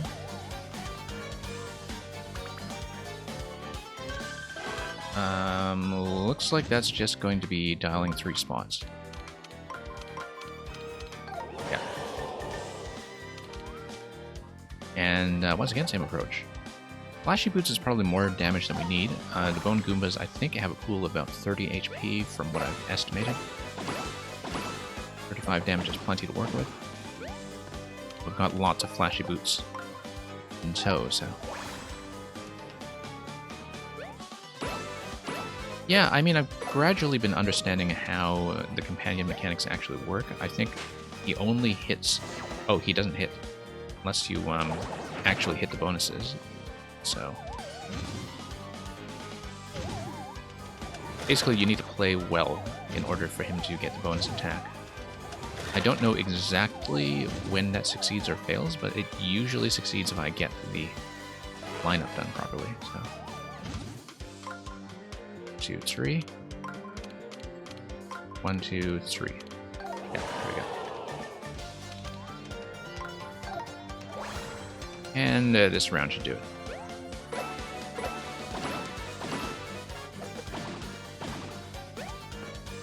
And so yeah, I definitely didn't really understand what Bobby did with his little 20 damage poke at the end.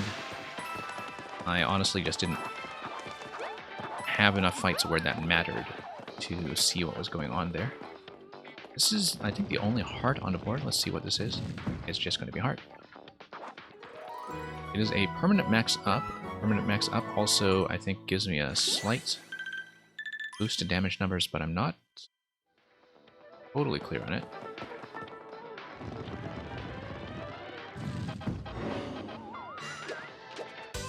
But yeah, a lot of the theory behind the mechanics of this game I've had to reverse engineer myself.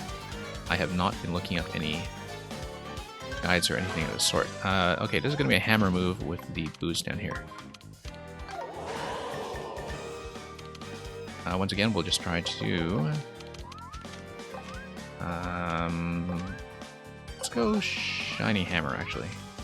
No, Shiny Hammer I don't think actually does enough. Let's just go Hammer.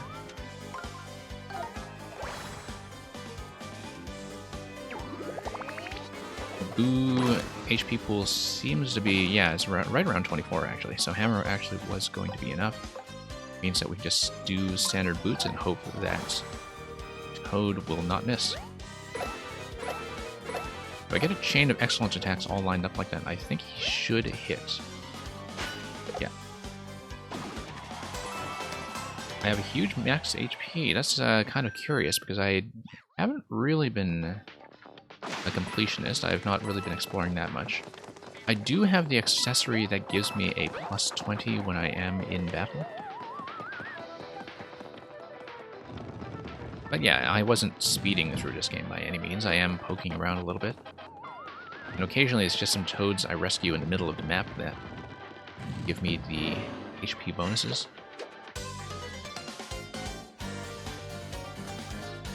And yeah, meantime, wow, that's going to be a lot to work with. Looks like the first and third rings will move them over. One spot. Yeah, there we go. How many attacks do I get? I actually get 4 actions. I guess that's multiplied by the number of enemies that are in fact on the board. Let's see if Shiny Iron actually does enough to get rid of these stacks. We don't need 35 damage. Let's see if this is 30. Yeah, just enough. Let's go Shiny Iron and just whack as many as possible.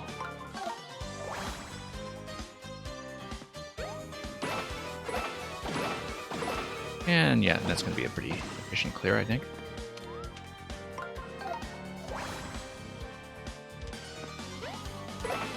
And let's go. And that's going to break that, but that's okay. We've got plenty sitting around.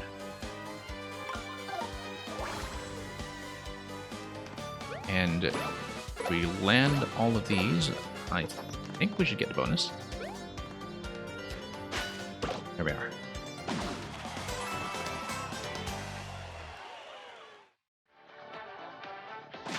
Okay.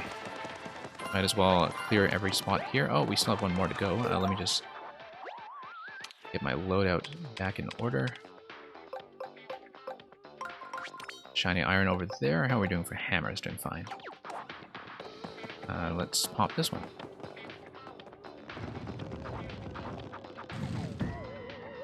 Okay, how much going on? I think that is everything. Oh no, missed this one.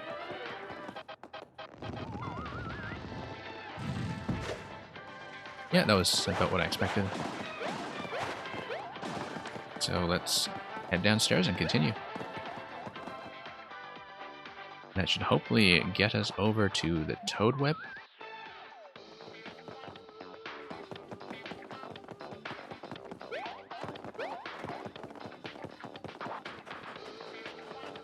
Okay, yeah.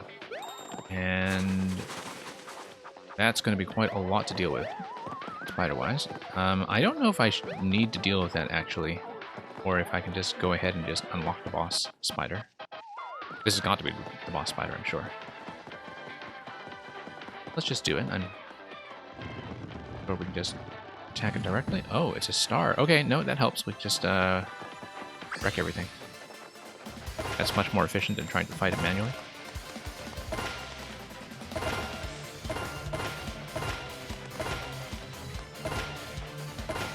I think the star might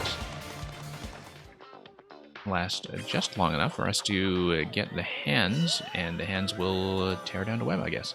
Still need to recover the faces of all these toads that have been punctured. But I find it unnecessary to use the flashy iron boots. So far, the damage numbers I have here make the flashy boots able to one-shot everything that I've seen. I also found that with the Fire of Elemental boss that it didn't really react to different weapon types. So the Fire of Elemental, obviously you would know from this game, was the last boss I defeated, and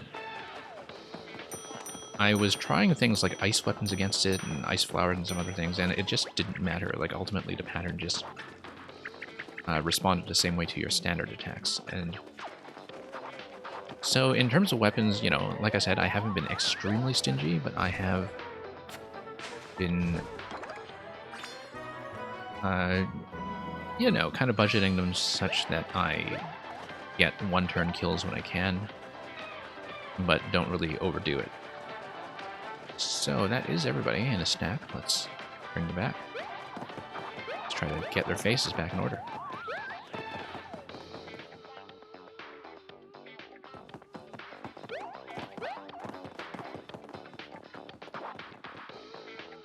So yeah, in the previous streams of this game, I had been running these huge segments in very long sittings.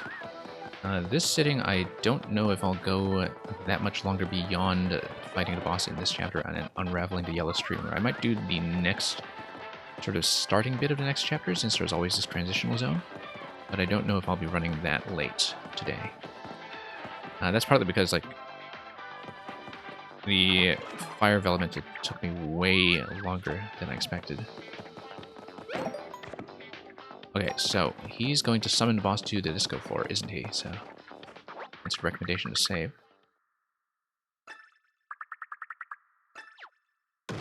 I'm sure we have a battle coming fairly shortly, but...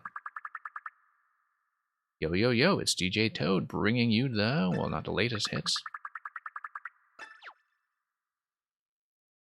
Okay, let's see who's coming up to play on the disco floor. Okay, this is pretty stylish. Reminds me of a very specific scene in Super Mario Odyssey, in fact.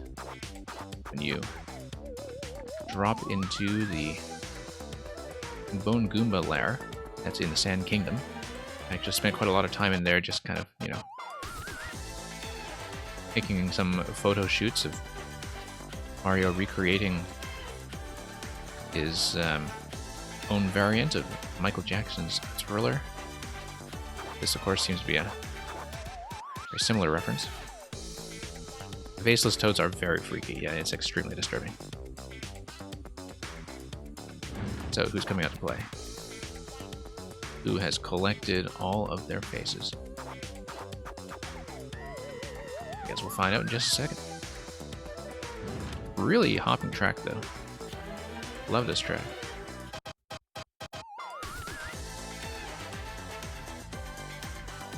Not exactly what you would necessarily have expected to encounter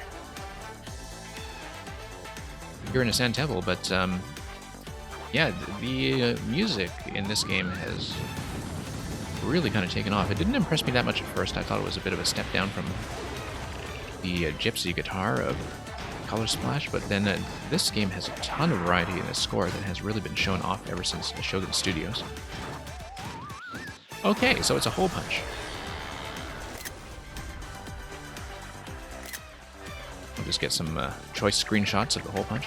Okay, it makes sense that the hole punch is the enemy that has been doing this to all the toads.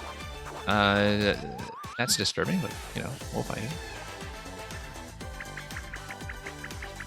Well, I guess we'll punch him out in return.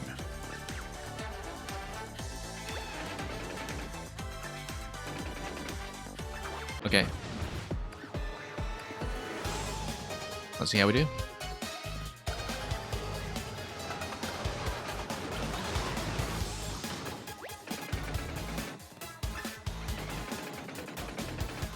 Alright, so this guy wants to dance all night. So far we see the earth power and the hand power.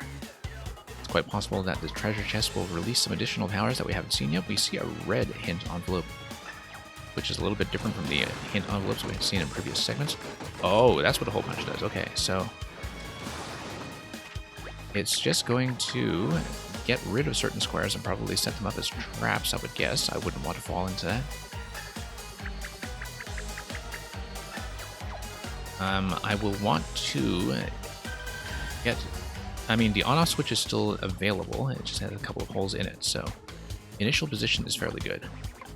What we want to do is we want to unlock the treasure chest, and then probably we can try out the hand power because we'd have the on switch, or I can just try to punch him in the face. Let's try to punch him. We have one remaining move, which I don't particularly like to read the hint cards, but we have an extra move, so let's read the hint card. Oh, I guess the puncturing of the on-off switch means the on-off switch does not actually work. It does not activate anything. He's hiding a vulnerable spot somewhere, okay. To get some bonuses out. Let's try to hammer him. It's not exactly a great position, but maybe we could do it. Hammering him from the back might be part of the thing we should go for here. Want to dance? Yeah, I guess so. What kind of attack? Ooh, yikes. Ow! Ow, that hurts. And I got punched in the face. Yikes. Am I forced to just kind of dance with him now, or...?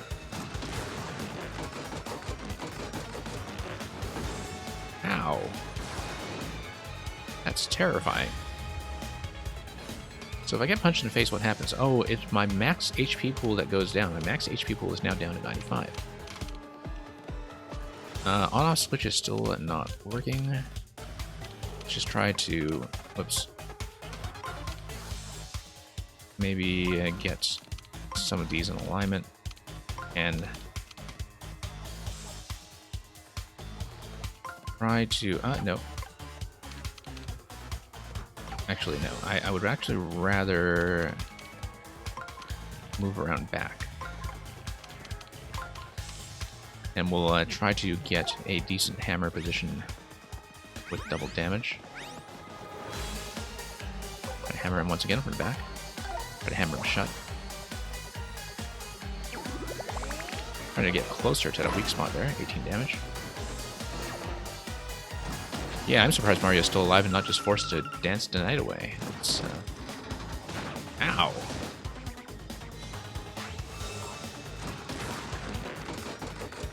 I wonder if the red envelope allows you to recover some pieces there. No, we see pieces of Mario's face. Okay.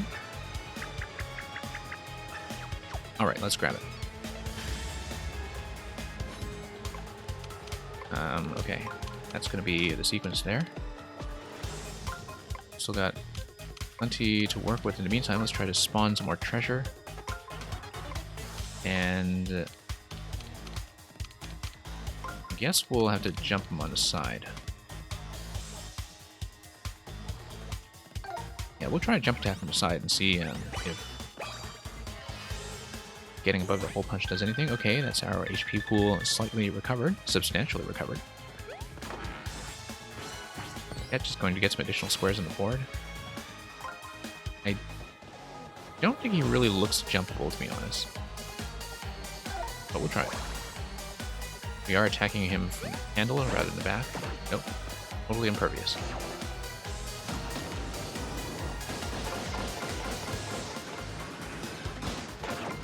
Okay, that was a surprisingly successful series of blocks. But it seems like the floor is restored once he starts to unpunch things. At this point, still don't know how we can restore the on-off panel. But we can grab more of Mario's pieces, and perhaps that will do something for us. Yeah, we'll move that. Move that.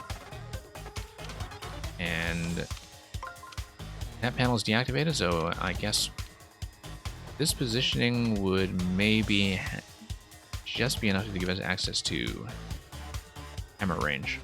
It'll be fairly equivalent, so let's do it that way.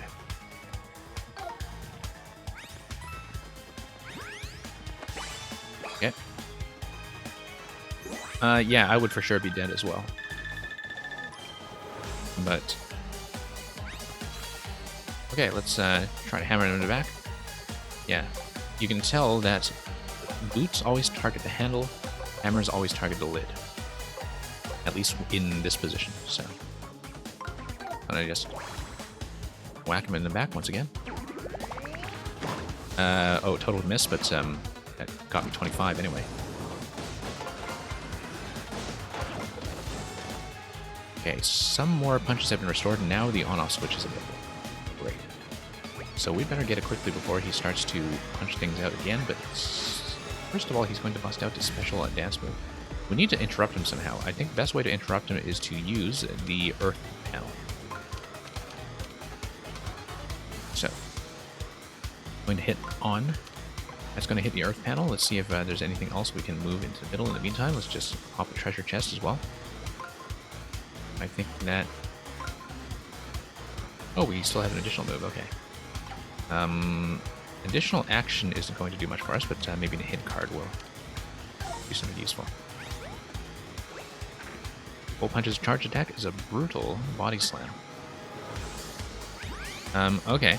Well, good thing that we did in fact choose in advance to use the earth power, which will in fact allow us to raise the ground.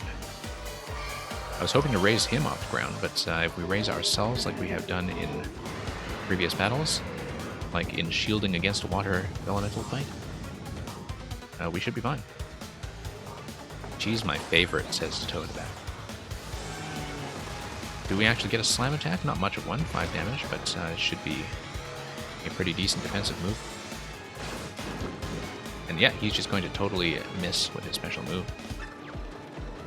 Wants me to get back down there so he can two-step on my face.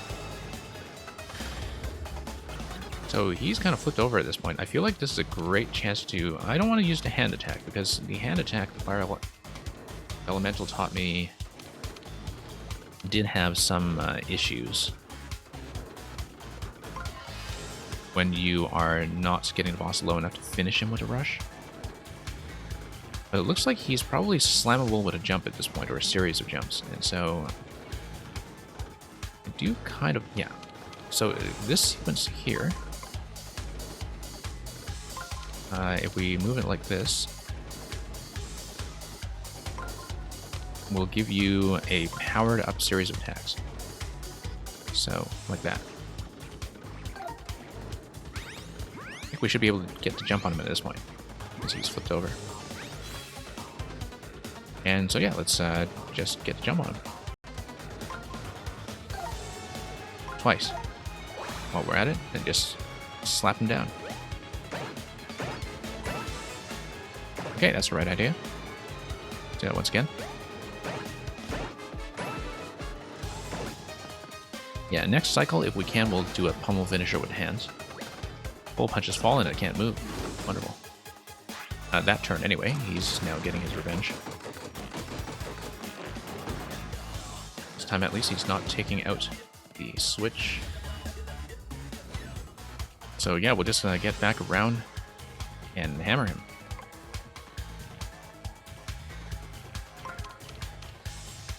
Looks like one move there will probably do the trick.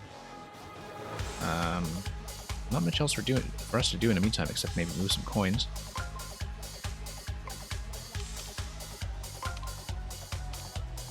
Yeah, that's not going to be great. I don't think there's anything that we really want to do with this move.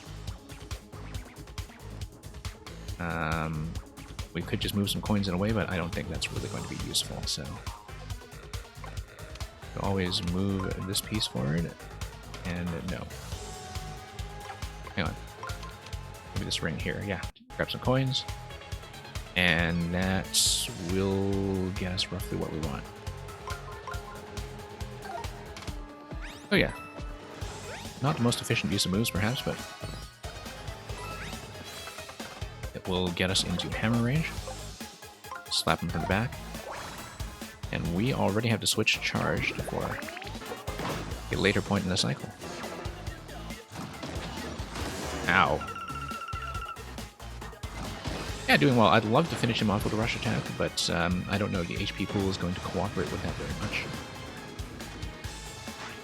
However, we do already have the Earth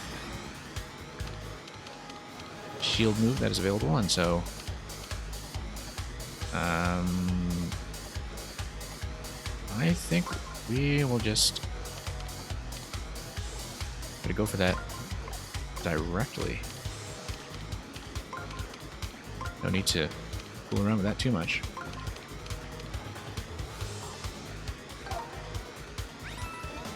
Flip him over, and then I'm going to rush him down after that, I'm pretty sure. Let's use this power. Yeah, next cycle, if the on-off switch is available, I'm going to just slap him in the back. Because, yeah, they should flip him.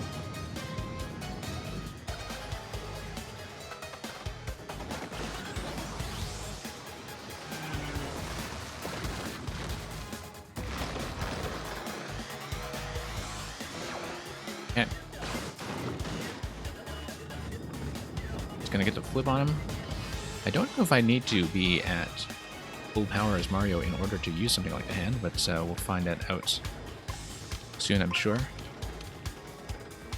Wanted... Let's see. Okay, we do kind of want to recover Mario somehow. I think... Yeah, the issue is that he's right across on the other side of the axis from the on-off switch. And so, we could do a bit of a central move here. But the thing is, moving Mario is always going to move the on-off until we do something else that manipulates its position. So I think I'm just going to leave Mario slightly disabled and try to get a rush that is not quite a full rush. We have 2 moves to work with, though. Surely there's some way I can get that across. Yeah, that's the issue. It's just on the same axis. So why don't we probably just leave that as is and go for coin and go for coin. Oh, I didn't want earth power. I wanted hand power. What am I doing? Okay, that's wrong. I totally blew that. I wanted to rush him down with the hand power. I just completely misread that. My mistake. I was not thinking carefully. I just went for the light. And did not think that through. So that does nothing.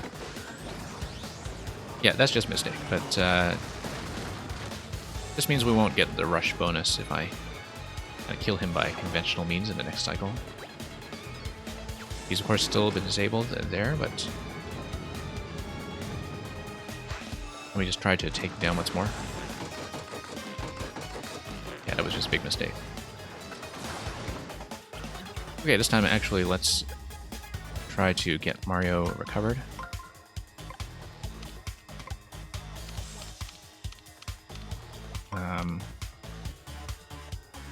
Like that. And then we'll change this path. Oh, no, we can't do that. I wanted to get the earth power out of the way. I think this will do. Or we can just save the on-off switch for later. And we can kind of go for a kill right now, but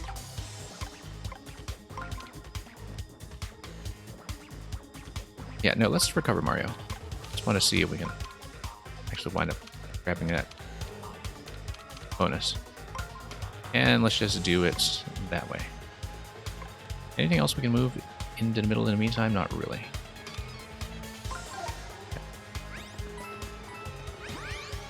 I'm trying to get a little too fancy here. I probably could have gotten a kill this turn with a double attack on the hammer. But I like to be a little bit fancy. So, not the most efficient way of doing things, but well, this might even get the kill, to be honest. It won't get us the rush-down finisher, but yeah, it's just going to get the kill.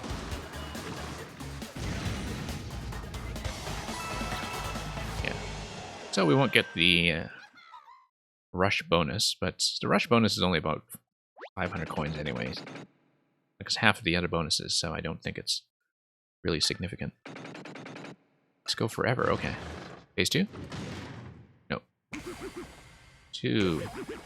1. It's gonna have a disco fest as the toads all get their faces back. Thank you for the GGs.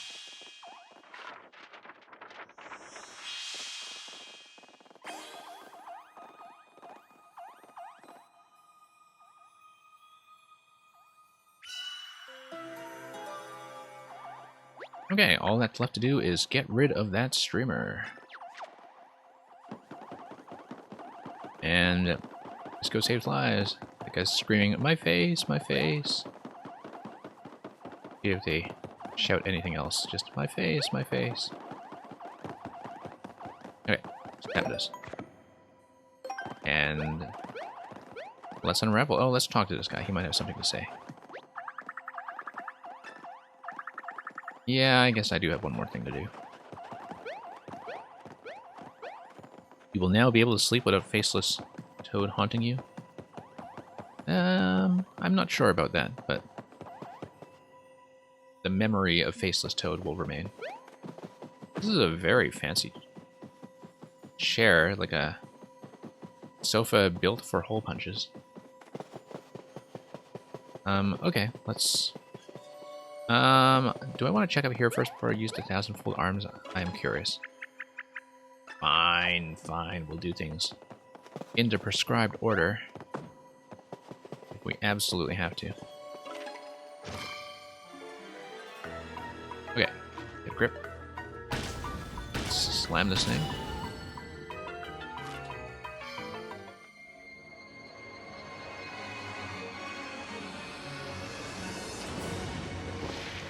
And there we are.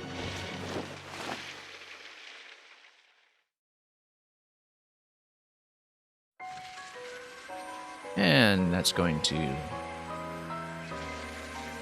reveal yet another little bit of Peach's castle.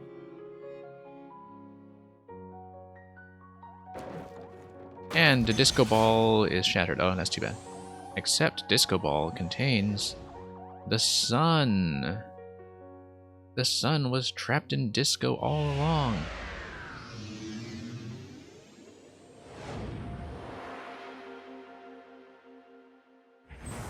Okay.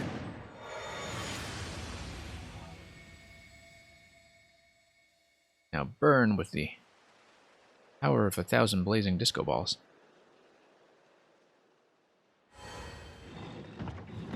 And that's going to shine upon the altar, and the altar is going to reveal stairs. Very mysterious. Congratulations, yellow streamer cleared.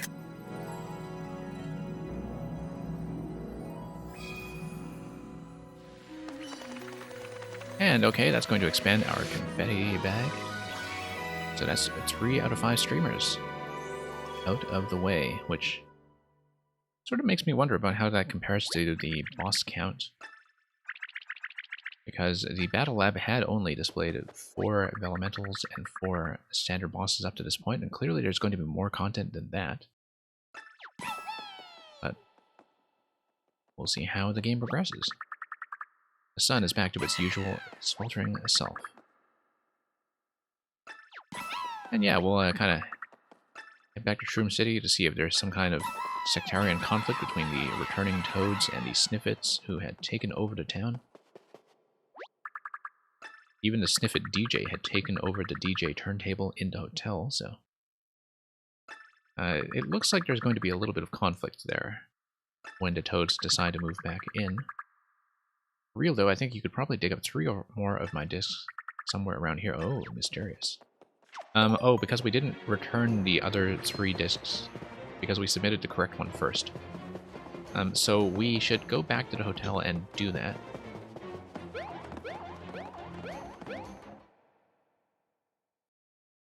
And in the meantime, also check the sun location. You're gonna head out? Okay. See you around, Electric Dude. Yeah, I'm not gonna be continuing for that much longer in this segment anyway. Hope to see you around for viewer levels tomorrow if you have anything you want to share. Not tomorrow, I guess it would be later today for you, actually. It would be the evening stream for you. So I am planning to run Mario Maker viewer levels at that time. We'll see if that goes ahead. I think it will. But in the meantime, we're going to have a sunshiny day. And yeah, we'll just see how the night desert has been transformed into this blazing environment that is now properly scorched, like its name has suggested all along. And I guess the first thing we should do is head back to the hotel, see what's become of that oasis.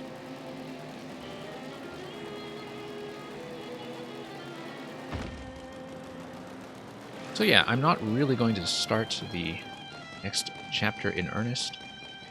Oh, I guess we should check those steps.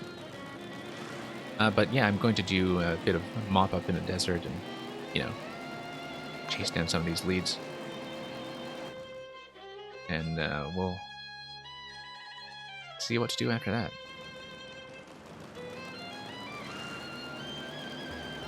In the meantime, let's head over to this part of the desert. It was the altar that we wanted. Yes, we have Pipe 3. We have a Mache Paratrooper. That's new. I hadn't seen that before. Let's maybe pick a fight with this guy.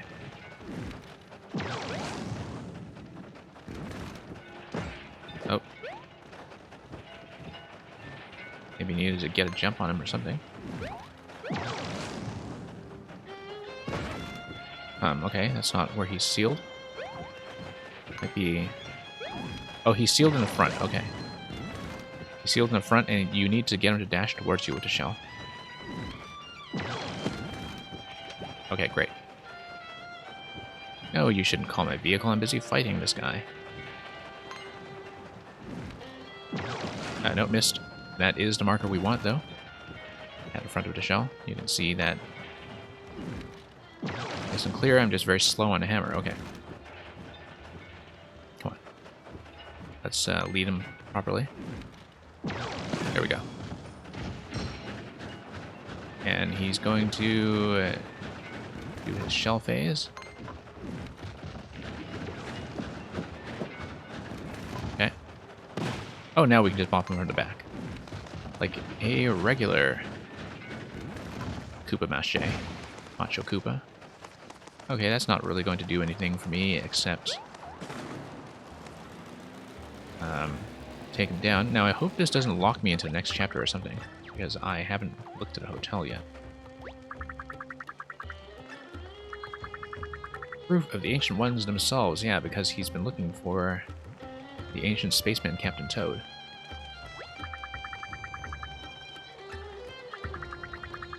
Okay.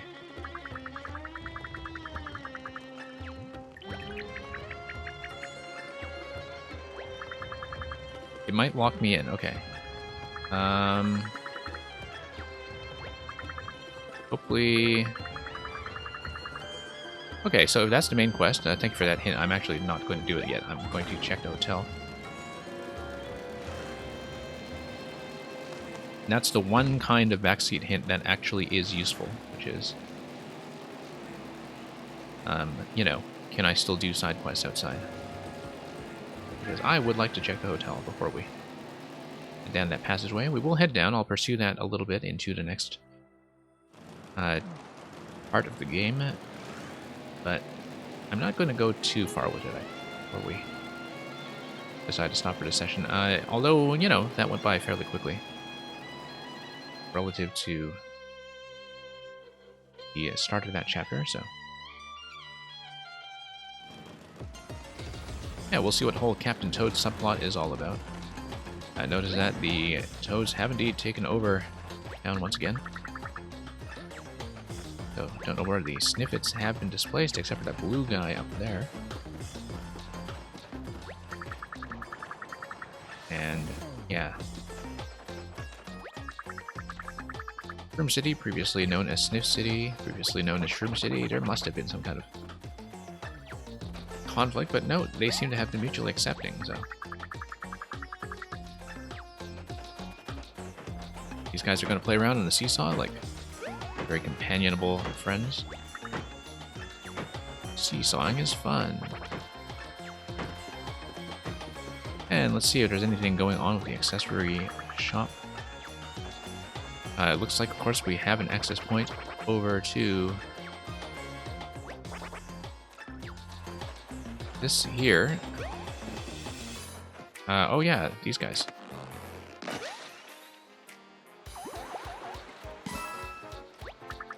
Almost recycling day. I would assume that this is maybe something like a fax travel point.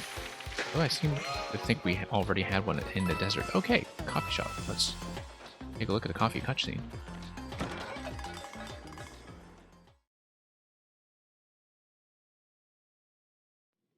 Hey, we're gonna get Sombrero Snippet. Plus Piranha Plant and Dino Rhino. I have not seen Dino Rhino in a long time. It's been a while since he's made a guest appearance. Shy oh my and hi hi hi. What'll it be, amigo? Let's try the Sombrero blend. Mostly for the conversation and the cutscene. Shy oh my, we're singing cafe. We love to jam, so let's partay. Oh yeah, it's this guy from chapter 1.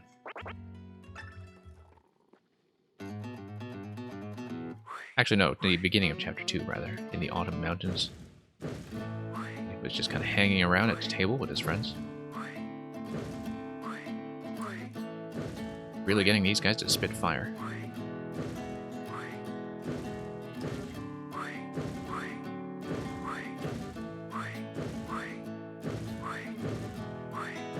Well,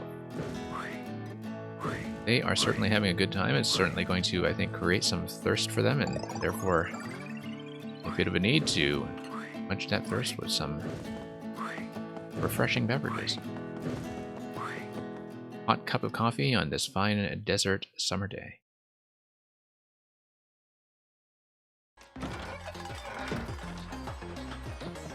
Professor Toad is not so interested in coffee, which makes me wonder if he's a real professor. That seems suspicious. Sun is out and all of the toads are back in Shroom City. Yeah, I really have been enjoying some of the transformations in town music. I heard that smart guy Toad with a fancy hat is staying at a hotel here. That would be Professor.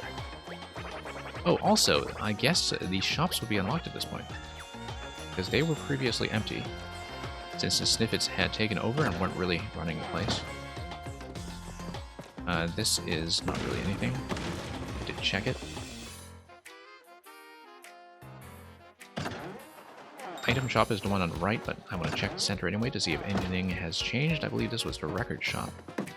Still don't have a member of staff here, in spite of the fact that you would think that either the Toad or Sniffet DJ, one of them, would have been displaced here to sell some vinyls. And okay, no, item shop has not been restored. Well, sure, some activities we can do around town can remedy some of this. We'll have a missing Toad somewhere. Oh yes, that question block up top. Oh no, that has suddenly been made accessible. I think it must have. Okay, so there's some way up top that we just haven't seen yet. I'll have to think about that. Yeah, probably some way in from down here. This has still not been restored. I guess we still have some work to do around here. Some more transformations that are going to happen for this locale. Kind of want to see what the Luigi booth is getting up to. I did not actually see if the Luigi booth gives you a hard game over, like it threatened to do. I assumed that it would, because Paper Mario does that sort of thing from time to time, but I didn't remember if I had actually hit the save block, and so that's why I didn't dare risk it. Can you believe this merchant stall was vacant and filled with some really weird old lamps? Oh, there's the lamp scam. And let's see. Oh, no, it definitely didn't sell lamps. It's robbing us of our souls. Alright, let's see what the DJ is up to so we can return the other discs. And yeah, this place is jamming now. Kind of wondering what's happened to the surfing guy. But in the meantime, we'll just talk to everybody because that's what Paper Mario is all about. He's laminated. He's busy dancing. I guess the yellow Shy Guy DJ has decided to step aside. And yeah, let's talk to him first. Oh, he wants to finish his lost collection. Find the rest of the discs? Yeah, we'll just return all three. Let's see what happens. And that's all three. Yeah, let's listen to a bit of everything just to see. Pool Party, I think, was just the original one.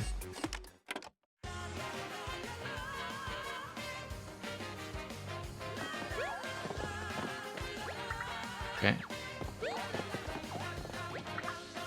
That was... Let me just try to switch to the next track. Temple of Shrooms UG, I guess that would be Temple of Shrooms Underground. Yeah. That's what he was playing before he switched things up.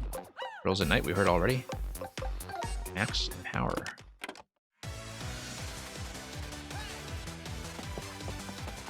Okay.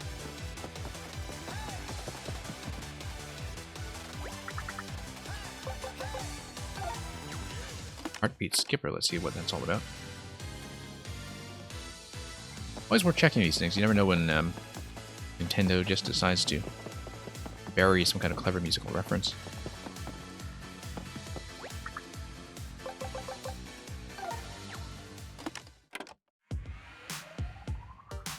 Oh, that's a nice beat.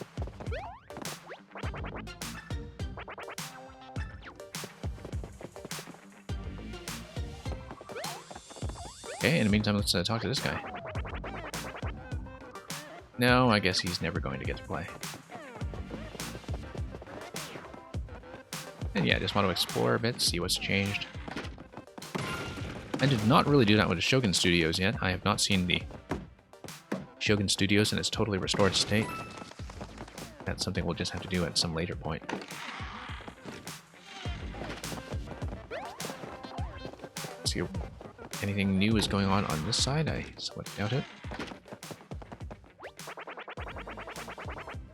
Yeah, poor guy. Poor fella. Oh, we've been here already, I think. Yep. Let's see how the Toads have taken over the rooms. Did I get a royalty pass? Yeah, I got a royalty pass right off the bat. I bought the royalty pass and never bought the standard pass. I had plenty of cash to do it, so. Same with the 10k coin check in the first zone with Monty Mole that charges you 10k to progress. I just paid up. We've had a lot of cash flow, so.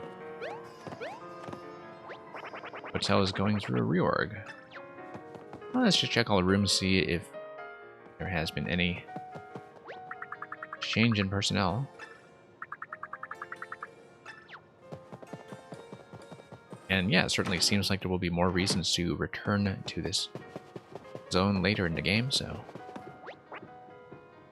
New management won't do anything but a racket coming from next door. By the way, we now see why the King Shroomsies here so resembles a disco guy, you know, with his mushroom head working like an afro. Sort of understand where that disco theme is coming from. I never got to general admission, as I was saying, just to respond to that one message I missed. No tub for tub serving. But yeah, we just went straight for the royalty pass. And Shogun Studios I'm not totally done with, because in the Ninja game I think I only got 22. Which seemed like I must have missed like maybe 3 or so. Maybe it's 2 or 3 at least. This is just same old Toad room.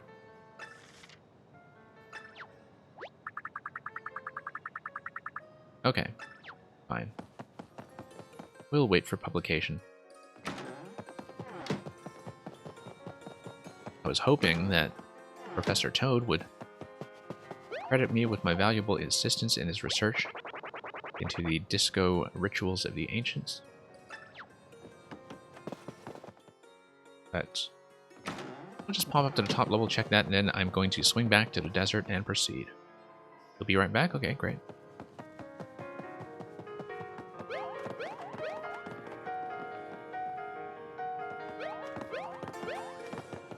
And yeah, these toads are enjoying the scene up here. Got the disco illustration of Shroomsies once again. Let's see if anything has changed in this room. I guess not. Okay, let's head back out to the desert then and see if we can continue.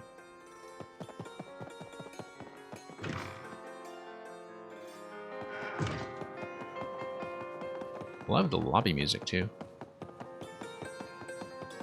Lovely little track.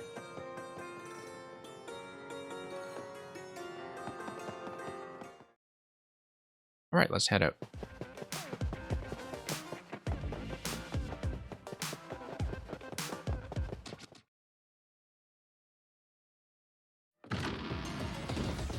And let's see how we're doing. Okay, great. Let's get back into the desert and continue then. I don't think I actually checked inside this building to see if anything has changed. A couple of inaccessible locations here still, so... Oh, wow. These guys are surprisingly open to sharing their space with each other. That is much less of a hostile relationship between these two former rivals than I might have expected. But yeah, I guess we're just going to all cohabit with the Sniffets now. And not make you think too hard about the implications. In the meantime, let's get back into the desert.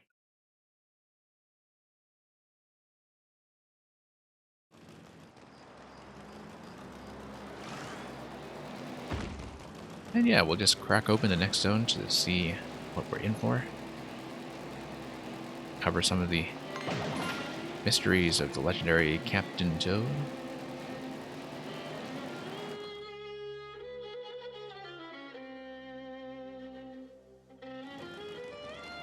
And yeah, pretty clear way forward at this point. Quite unambiguous. We'll just mash that save block, head down the steps, and see what adventure awaits. Whether Professor Toad will follow us much further. Tap that.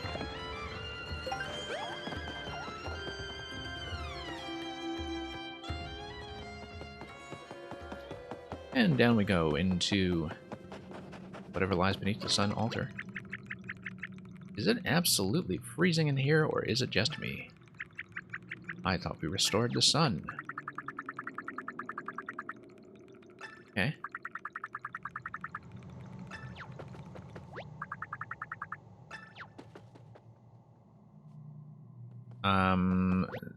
Looks like the refrigeration has somewhat broken. The toad trapped in the ice. These are very sophisticated refrigerators. Mother of graduate students. So, he thinks that this is going to be the legendary Captain Toad. Rather different from the modern Captain Toad that we all know. But certainly has that lost space pilot look to him. Interesting place for him to get frozen in space and perhaps also in time. This has been a really fun and relaxed stream to watch. Okay. I'm glad that's helped. I guess we'll set the whole place on fire. Yeah, I'm glad you've enjoyed that then. And that it's helped somewhat with your stress. We try to keep things pretty cool around here. So yeah, let's just set this place aflame. Melt the ice.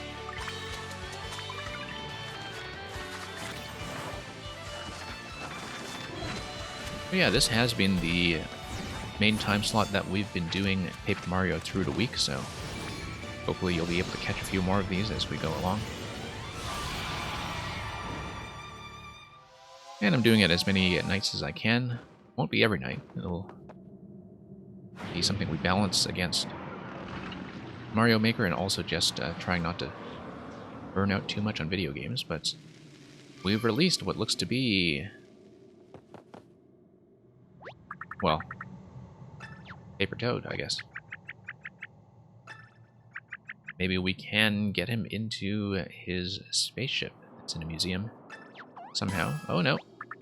He's going to be very dashing and says, that won't be necessary.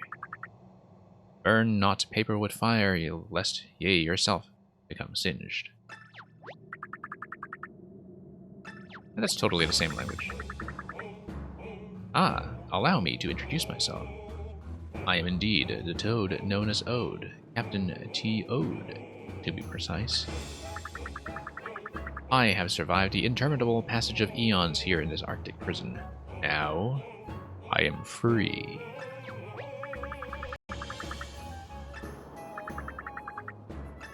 Well, I don't know how many eons he's been trapped here, but he seems to have been an object of academic interest for some time.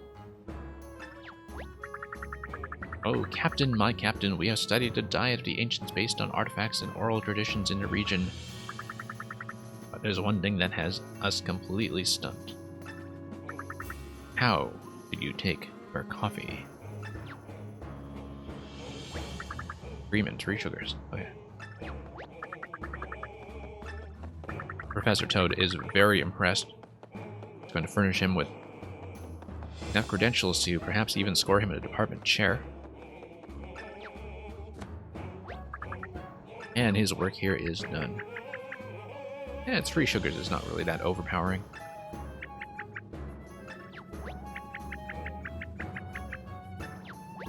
He must really miss his coffee, but in this moment, I am as a bird in a cage. I yearn to sail free at helm of my merino underneath the great cresting waves. So I guess the merino is actually a submersible. And as a submersible, it would be able to take us back to the pink streamer, which was of course buried in the sea. We had some clues about what was undersea. By the corals, by the kelp. Okay, so yeah, it was an undersea vehicle all along, as we probably could have discerned from the name of the merino. How do I take my coffee? I do actually drink quite a lot of coffee. I used to be well, I was a coffee person for a while, and then I switched to tea for a very long time, and I still love tea. But I've worked way too much coffee back into my diet in the past few years, and I've been enjoying it with caramel creamer, French vanilla creamer. Ordinarily, though, yeah, I do take it white with sugar. I don't really take coffee black. So my merino rests in a musée, as you call it. It is no place for her adventurous spirit. She yearns to break free. You have my thanks, strange one. I know what I must do. He's gonna rob the museum. the curator of the museum is not going to be happy. And we'll see if the Merino is even in working condition.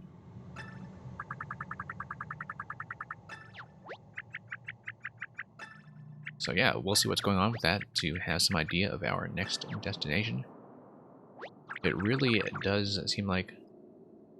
Yeah, the purple streamer in the Great Sea is, of course, buried undersea, and so a submersible vehicle would be the thing that gets us there. Perhaps Captain T.O.'d is going to be our next traveling companion.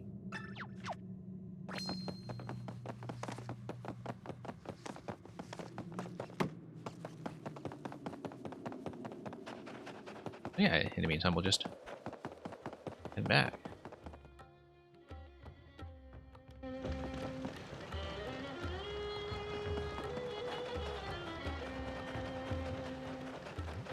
And, yeah, we'll have a save block when we get back, but let's whack this.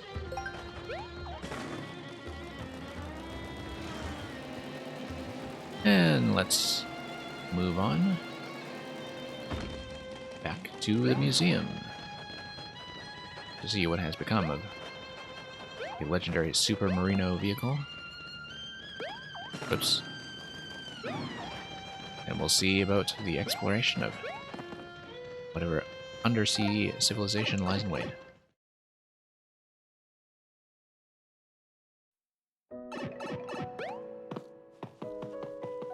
Yeah, a lot of pipes to work with.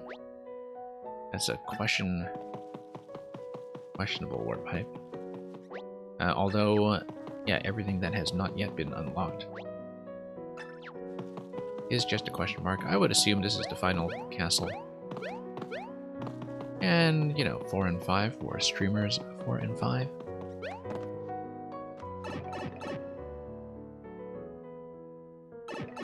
Okay, so let's see what's going on with this exhibit. Talk to this guy first. Mario. We have some new pieces on display. Do please view them at your leisure. So that's not going to do anything as an interaction. I would have thought the good Captain Toad would have come back here already to try to grab his vehicle, steal it back. But I guess he's not here yet.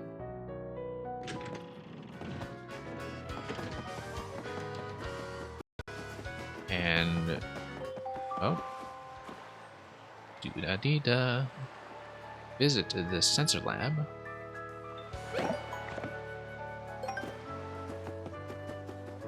And... find the latest gizmo, the hidden lock unhider. That might actually be useful given that we barely ever covered the hidden blocks. I seem to have completely lost track of where Captain Toad has decided to run off to. Might have actually gone back to the town, but we'll find that out very soon. Let's going to check the accessory shop very quickly. Was it this? Yeah. I doubt they would have anything too new for us that we haven't already had the opportunity to pick up, but let's see. Gold time plus. Yeah, why not? 10k is not that much. And it's going to help us with the gold income. Ultimately, when we get all the puzzle solving bonuses. I'm not, of course, using any of these settings that give us some buffs, but I don't feel bad about using the overpowered accessories.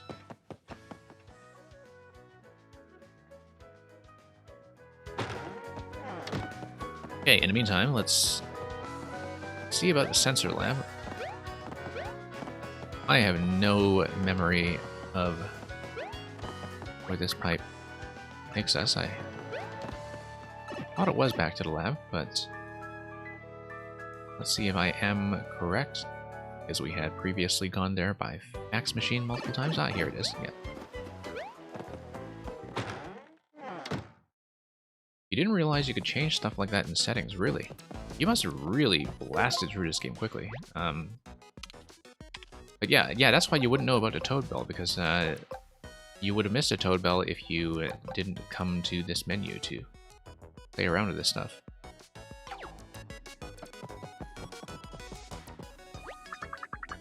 long last, my opus is complete. Work has reached its zenith. Begone, paradigm. Taking after the noted philosopher of science Thomas Kuhn and his theory of paradigm shifts, pop down that pipe and I'll give you a quick primer on how to work the hidden block unhider. I guess this must be something powered, like some of the previous tools that he had to show you. I've actually not used the stealth tool at all.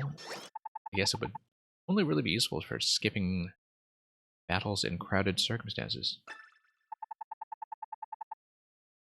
Shares its design with a Toad radar, okay. Ah, you got all of that but didn't realize you could change the settings, okay, yeah. Yeah, usually one of the first things I do is check menus. Long before I even collect anything. Simple jump or swing with a hammer, yeah. Okay. We'll just try to follow the rumble. If we have some blocks that we can uncover. Okay.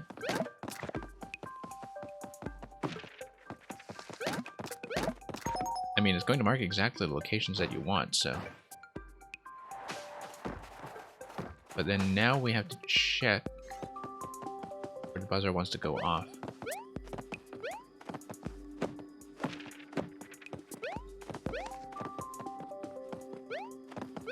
Wait. Nothing here? Oh no, there's something here. One in the middle, I don't think I quite understand just yet.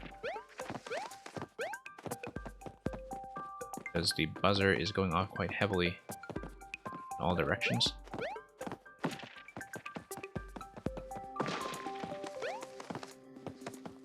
Let's try to follow this over. Oh, that's definitely something. Give me a considerable rumble effect, but not really helping me that much regardless. Ah, there we go. Going to be a round 3 coming shortly. Okay. Like we'll need to create some kind of platform. Yeah, I gotta watch out for those flower clues, I guess. That's one kind of visual clue I had not really been attentive to. I had, of course, been looking for some of these squares that indicate the jumpable blocks, but not so much anything on this end, so... Is there something up here? Yes. Yeah, a little bit difficult to tell spatially what the rumble is trying to tell me. I do think that is a feature that's maybe used a little bit more delicately in some other games like Odyssey, but here we manage. If I eventually want to do the 100% collection, that's going to help, so... We won't tell anybody if it explodes.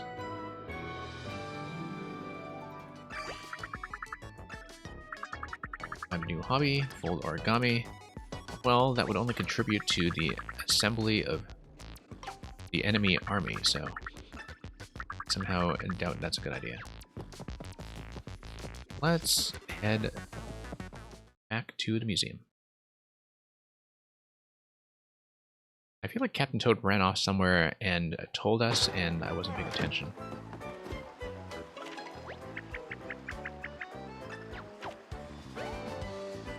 And, okay, let's go back.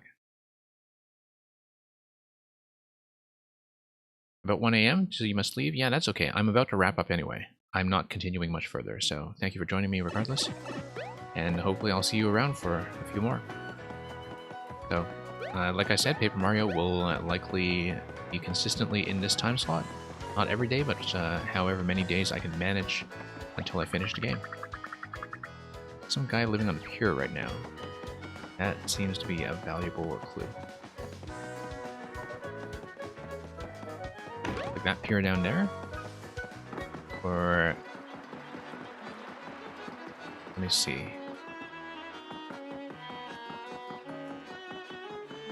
Oh, I guess Captain Toad would want his submersible. So we'd want to go down to the other pier. Though who knows? This guy's just going to offer you a ride. Oh, yeah.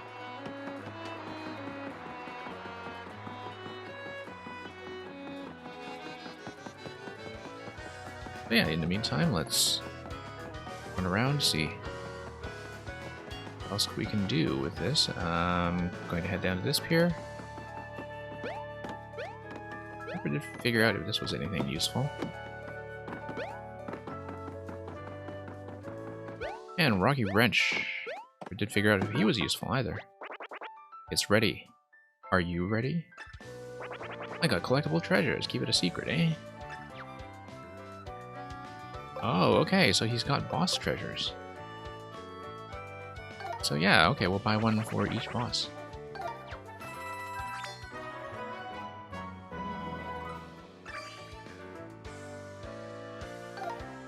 Why not? Might as well add to the collection.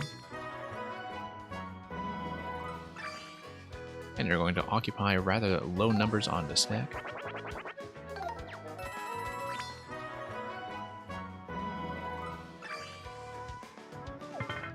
But still no sign of Captain Toad, so quite possibly we do need to go back to Room City. That's the only thing I can think of since he did not come directly for the Super Marino. Didn't really inquire after it as directly as I had hoped. So yeah, maybe being too clever for ourselves here as we decided to speed directly back to the museum. We see, of course, a couple deals on items that we haven't really picked up. I sort of needlessly spent a whole bunch of ice flowers previously. I do want to get a nice and generous batch. How are we doing? Shiny boots, flashy boots. Yeah, this stuff is doing alright. We've got a decent number of attacks.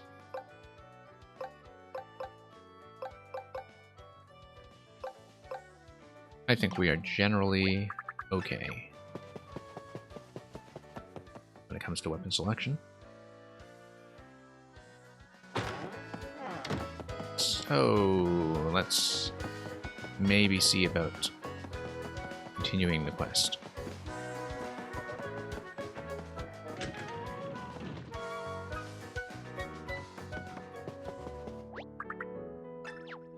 Oh yeah, no reaction to the vessel yet. I guess it is a submersible.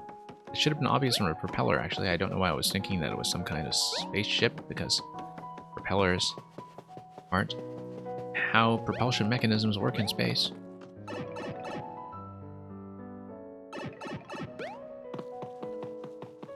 But eventually we'll want to make our way back to the Great Sea.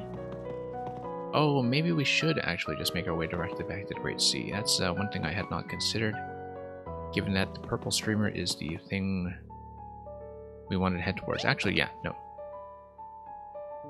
Change of plan, change of plan. Let's head out on the boat again.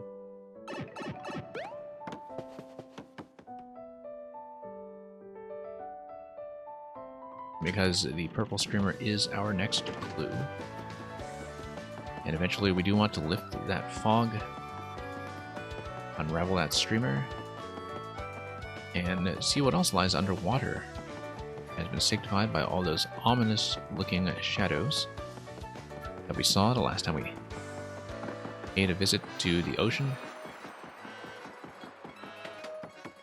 So yeah, let's set out.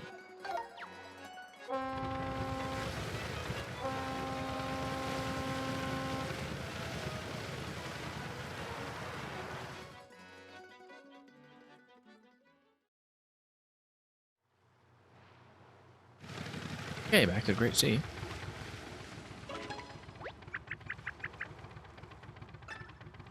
And you know what?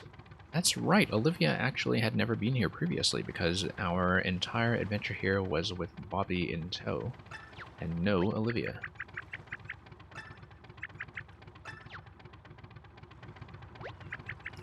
And okay, so we know that's tucked away underwater. No, we need a submersible, and that ultimately we'll need to call on Captain Toad's assistance.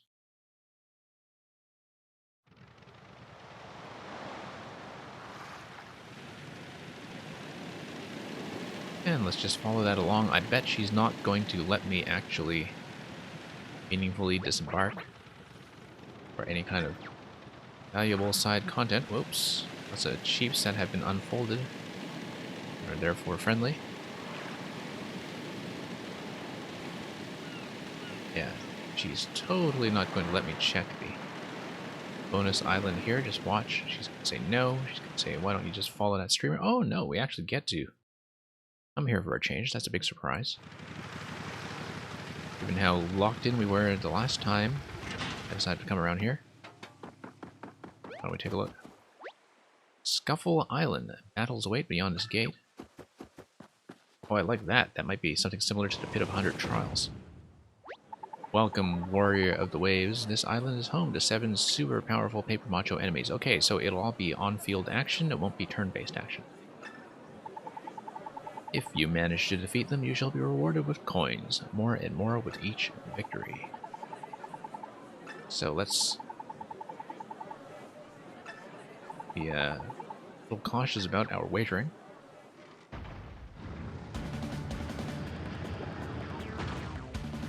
Okay, this guy has 3 stickers in the back. Stomping Century, Paper Macho Goomba.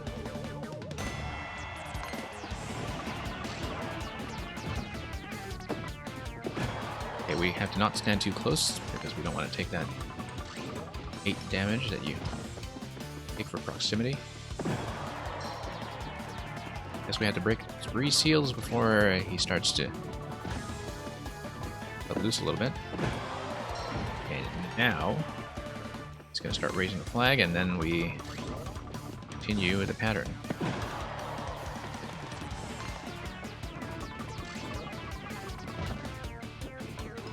Yep, just need to stand in a safe position. That's just round 1. We get a replenishment of 20. That's useful information. Pretty simple. It will get more complex. Kind of worried about when it starts bringing out some of the heavies, like the Koopa Paratroopa that we had a bit of trouble with in a desert earlier. But in the meantime, we'll just do the Shy Guy.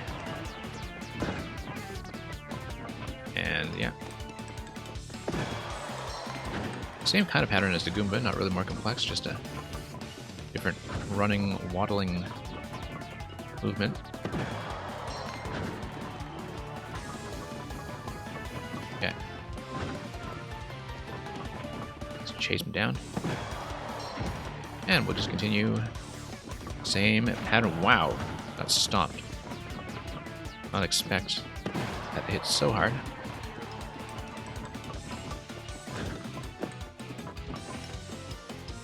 Okay, one more.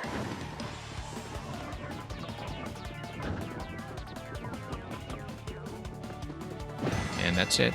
Hopefully we get a replenishment of 20 once again. Okay. Took a bit of chip damage there. But let's continue.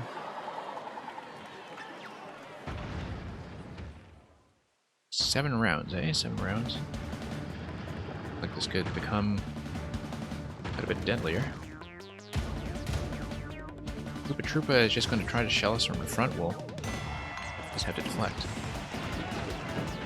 Oh, no. This is a shell that you hit from the back. It's not like a red shell. Red shells you hit from the front. Paratroopers decide to come on in. Wow, he hits hard. Really have to watch out for his deflection pattern.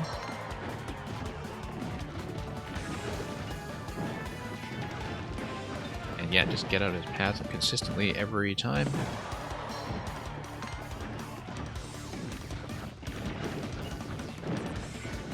And just get off that central axis.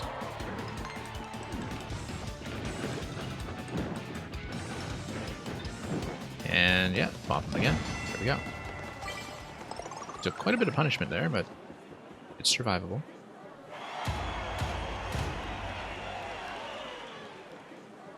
Now, do you lose your entire wager if you get reduced to 0? I think you do. And that's why you have a choice to continue. But yeah, Boo is not too hard to deal with. We just need to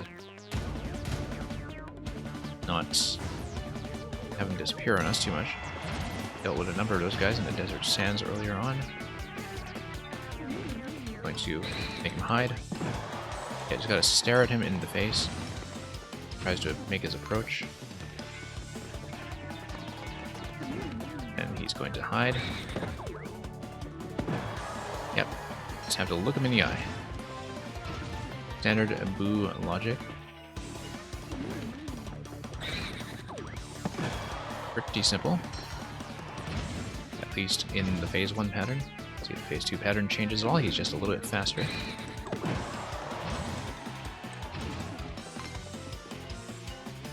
Once again, just gonna stun him. There we go. Nice. Going to get a full 50 for a refresh.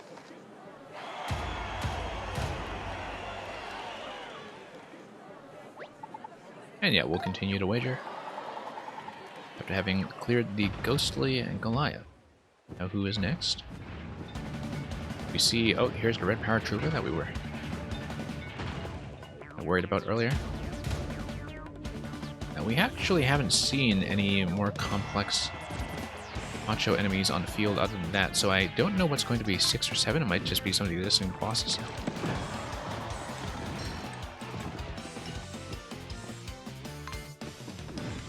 There's some room.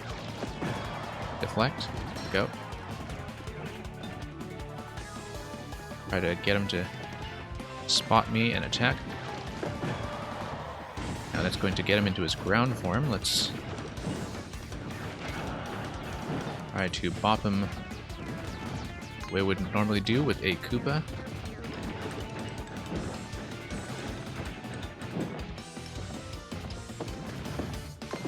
And yeah, pretty close. Let's crowd him near the wall. And that's it. Now we might be heading into unknown territory here, depending on whether the remaining enemies are the macho bosses or something else. But let's take a risk.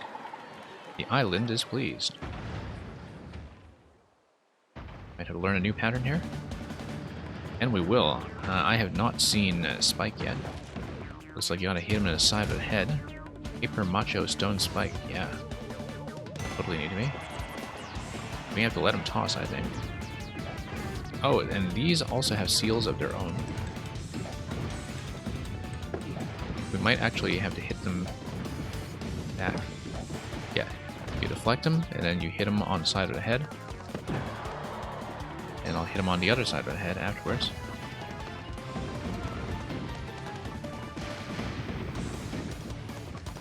Nope. But I hit him quite precisely, actually. Unless... I wonder if I actually do need to hit him in a very specific location. Wow. Wow, getting stomped. Getting stomped. Let's, Oh,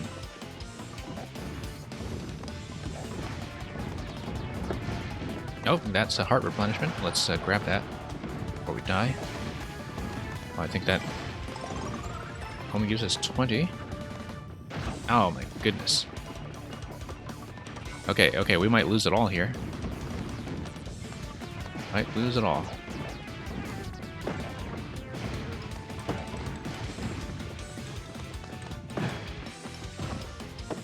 Okay, do have to hit one of the fast ones back. Getting a little bit tense here.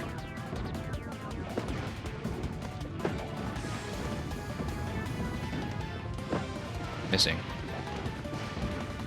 Consistently missing. We haven't even seen his next phase yet.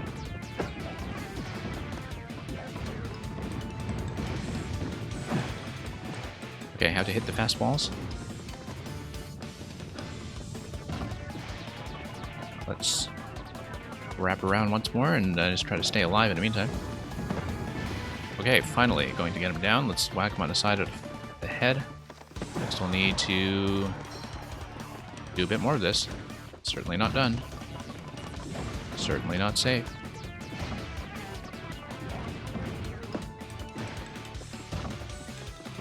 Okay. Okay, that's fine. He's going to exhaust himself a little bit. Let's go for that heart. Let's go for that heart. Just gotta stay alive in the meantime. Oh boy. Got wrecked.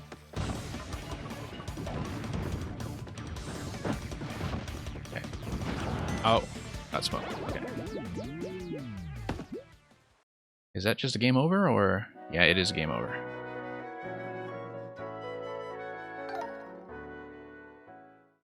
Well, lost all of our progress there, but hey, we're learning that pattern, so I do understand it now, and since we do understand it, I think I would like to give that one more try to see if we can beat this entire challenge.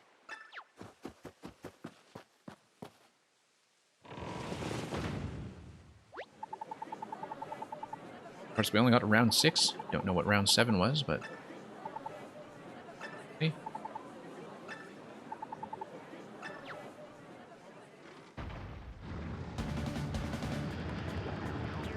Takes a little while to get through the early rounds, I think, just given the length of the combat phases.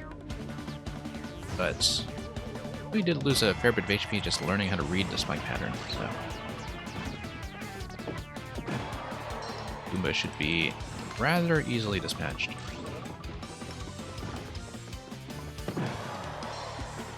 And yeah, after that we'll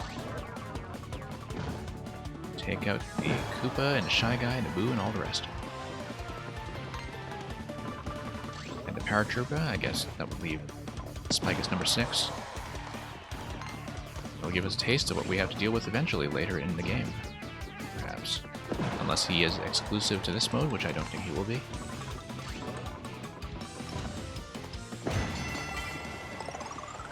Okay, so far so good.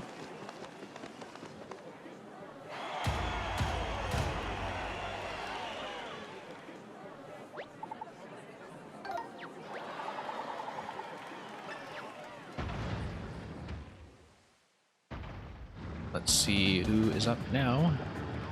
Shy Guy. Poker Face Punisher.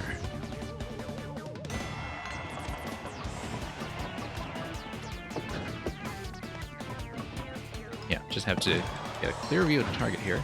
Let him run around once, spin around, run around twice. And yeah, let's just let him spin around. Just gonna play this as safely as possible.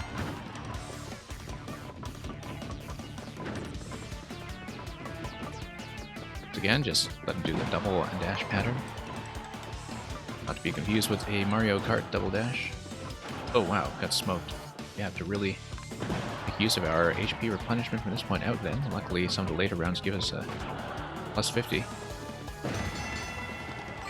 Oh, wow, we really have to do the next 2 or 3 pretty much perfectly. Took way too much damage there.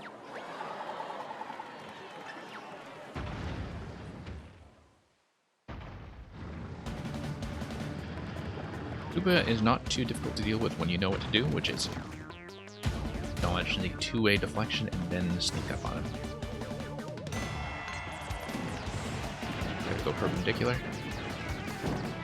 Oh, and not have him land on you, that's a bad way to go. I think we had quite a disadvantage, I think, going into fight number 6 this time if we do even make it that far safely. Let him get that bounce back. Stand back a bit, don't crowd him too closely. Perpendicular, let it bounce back. Once again.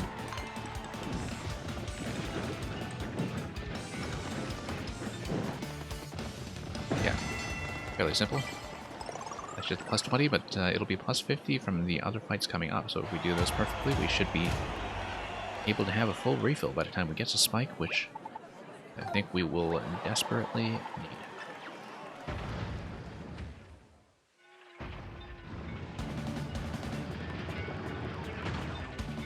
Okay. Ghost Legal Eye. Blue is pretty easy to deal with. You guys need to let him rush you and then Shocker of Shockers. Flank him when he's busy being confused. Okay.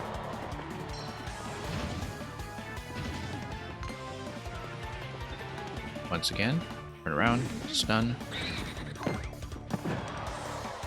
And we'll just do that a few more times. And yeah, he's pretty easy to work with. A little bit faster on the second pattern, but not so fast that we can't deal with it. That's plus 50, easily dispatched. Okay, red Paratroopa is a little bit risky because of the way he rushes directly at you. But we'll just have to be careful.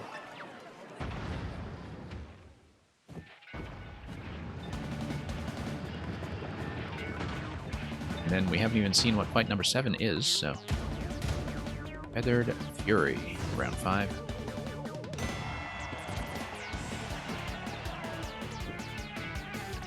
Gotta lead him a little bit. And yeah, gotta bounce him back. Have to give him a little bit of distance when he notices my position. Turn back.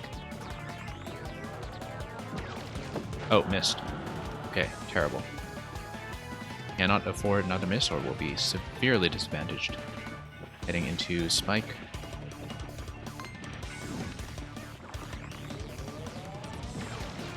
Got him. One more should do the trick. Let's try to just have a very clearly readable horizontal position, so there's no mistake. Got him. So now it's just going to be a Koopa pattern.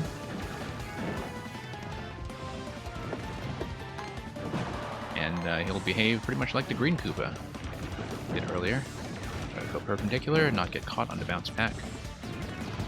Smash him, and we are back up to 140. Round 6, let's see if we can get the Spike deflection. Go a little better this time. But not get stomped on when he launches the slow balls, and have to get a better deflection on the fastballs.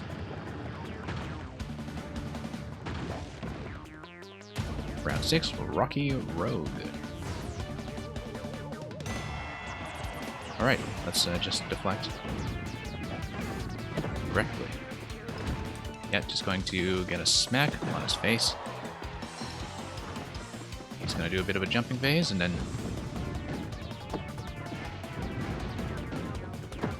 really have to stand directly at him. Got him. Got back up to 150 in the meantime as well. It's helpful.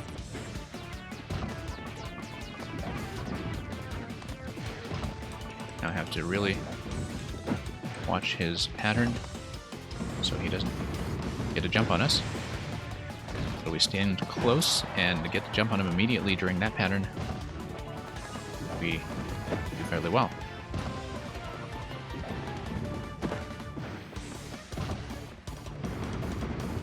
Okay. Easy. So let's see who's number 7, and we'll have to learn the pattern for the first time for whoever is up next. So that will be a bit risky, but got all this way. Let's see what this is all about. We are at full HP going into this fight. Who's it going to be? Okay. Dark Destroyer, Paper Macho, Buzzy Beetle. I do not see a weak point. His weak point is on his belly. I don't know if I need to hammer him in order to stop. No. Need to let him get up like that. I just have to stand rather close, I think, and chase him down. Go perpendicular to dodge the shell patterns, as usual. No, he's actually going to do a straight deflection off the walls.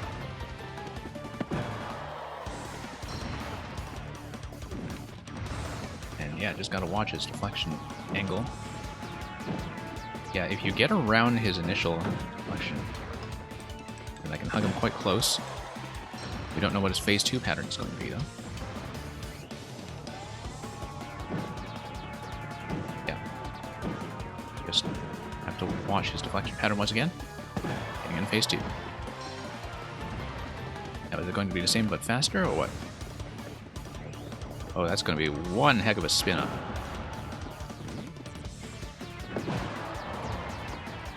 And one heck of a spin-up once again. We just need to... Oh, wow. That's okay, we got him. Took a bit of a hit. But we managed to do it. And... that's round 7, all cleared. You had defeated all 7 Paper Macho opponents. What is this all about? Interesting. All 7 rounds cleared. You've won 31,600 coins. Okay.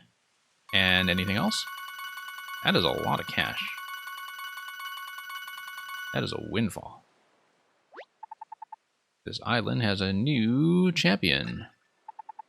Trophy has been sent to your museum to commemorate this incredible victory. Okay. And yeah, I guess this is a very easy way to farm for a ton of coins, if any of that is indeed repeatable. And we have a new announcement. You've earned the Ring Champion Trophy. Yep. Use a Champignon is going to have that. And in the meantime, let's depart. And that gives us a bit of preparation for perhaps dealing with the Fuzzy Beetles on the field in the future. Although I guess they wouldn't necessarily have as regular a deflection pattern. Yeah, okay, good. We can actually explore some islands for a change. Possibly even head back to Princess Peach cruise ship.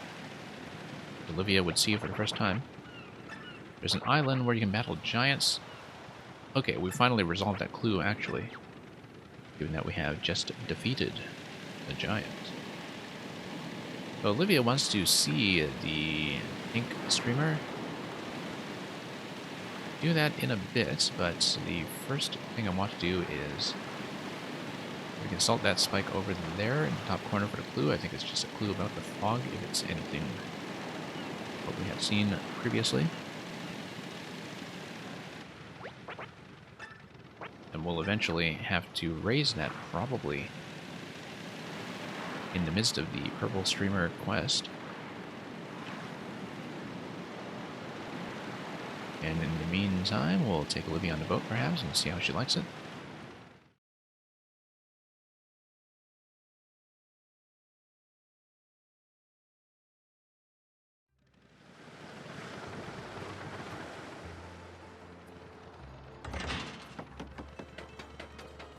And, okay. Rescue the passengers and that abandoned ship. We have to raise the fog to do so.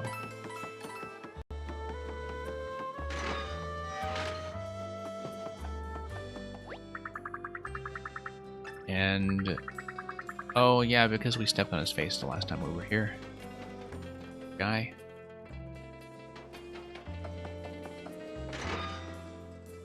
Let's just explore, see what's going on.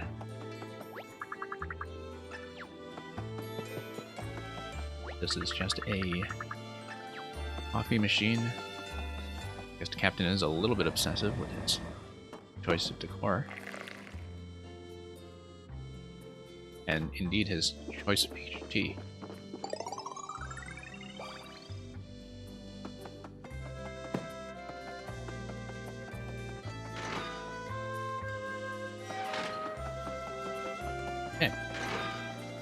rather nice, of course, to have this music restored as well. This guy is wrong, but he doesn't need to know that. Had we actually come back here previously? Yes, we have. Now that everything has been unjammed.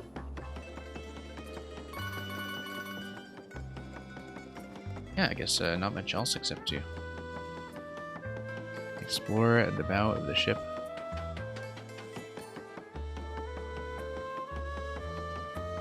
And doing so, we'll eventually make our way over to the purple streamer to see what is being triggered next.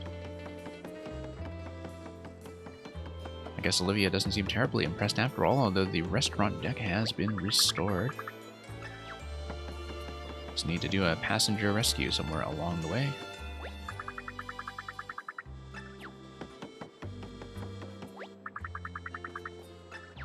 And yeah, he just wants to chill and enjoy the cruise.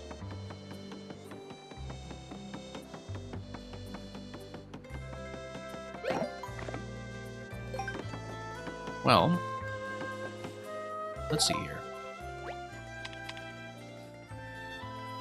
We're missing one collectible treasure aboard ship, but we're not done with the ship generally.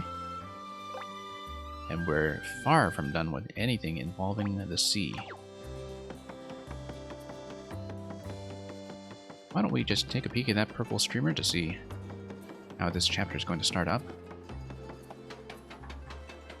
Because I would assume that recovering Captain Code and the Merino is going to be part of the experience here. But first, you have to notice that the streamer is buried undersea, which we've known for some time now, but Olivia is unaware, and so she needs to put some of these clues together. We're supposed to follow it down there with a submarine. Obvious to me. But perhaps as soon as you disembark back in town, you'll come to an understanding about that.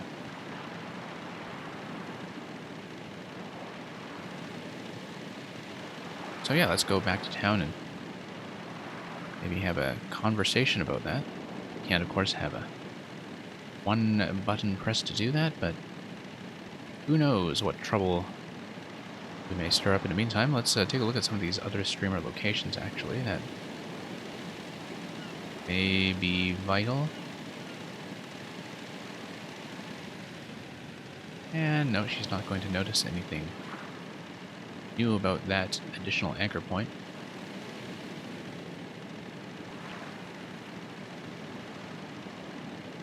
And what do we got? Let's just head back.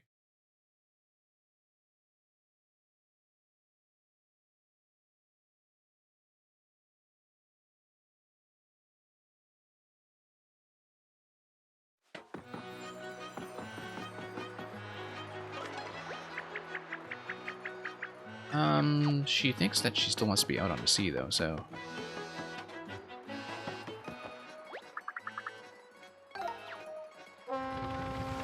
Didn't really want to use the hint system quite so aggressively, but... sometimes there are situations where your inferences about where you think the game is going to go is ahead of where things are going to lead you, so... We did follow the purple streamer all the way to the end, and somehow she didn't really react.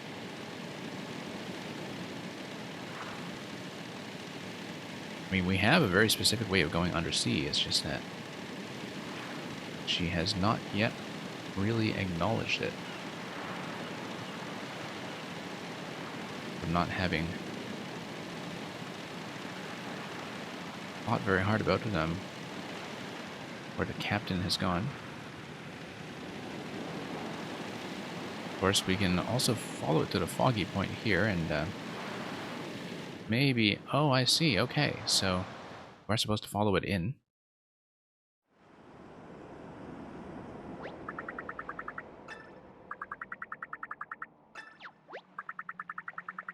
Wish we had a sea chart. Well, who might have gotten his hands on that? So he's heard of the legendary Captain Ode. That seems to be more accurate than how the professor had discerned his name.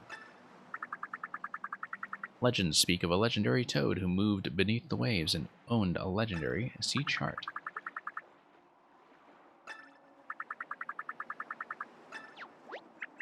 Captain T. Ode, yeah. Well, I mean, that guy totally wasn't at a museum. We tried to get there ahead of him.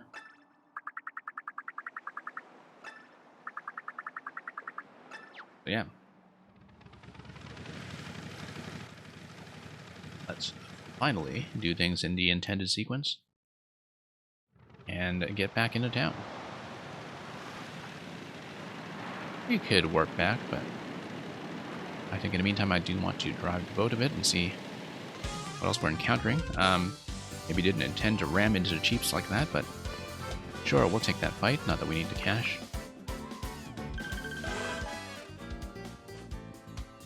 Okay. We have 3 moves, and I am all certain that we want a ring move like that, and a ring move like that. And at standard stomps, we'll probably just do the job fine.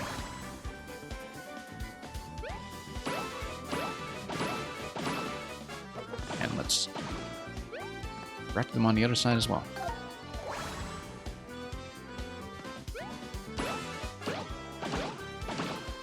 Oh, somehow missed a whole bunch of those inputs at once.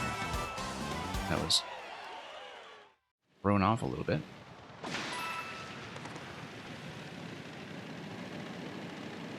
Alright, never mind that. Let's sail on back. See if we missed anything other than the Battle Island. Don't think we did. It's not yet. Nothing that is accessible at present.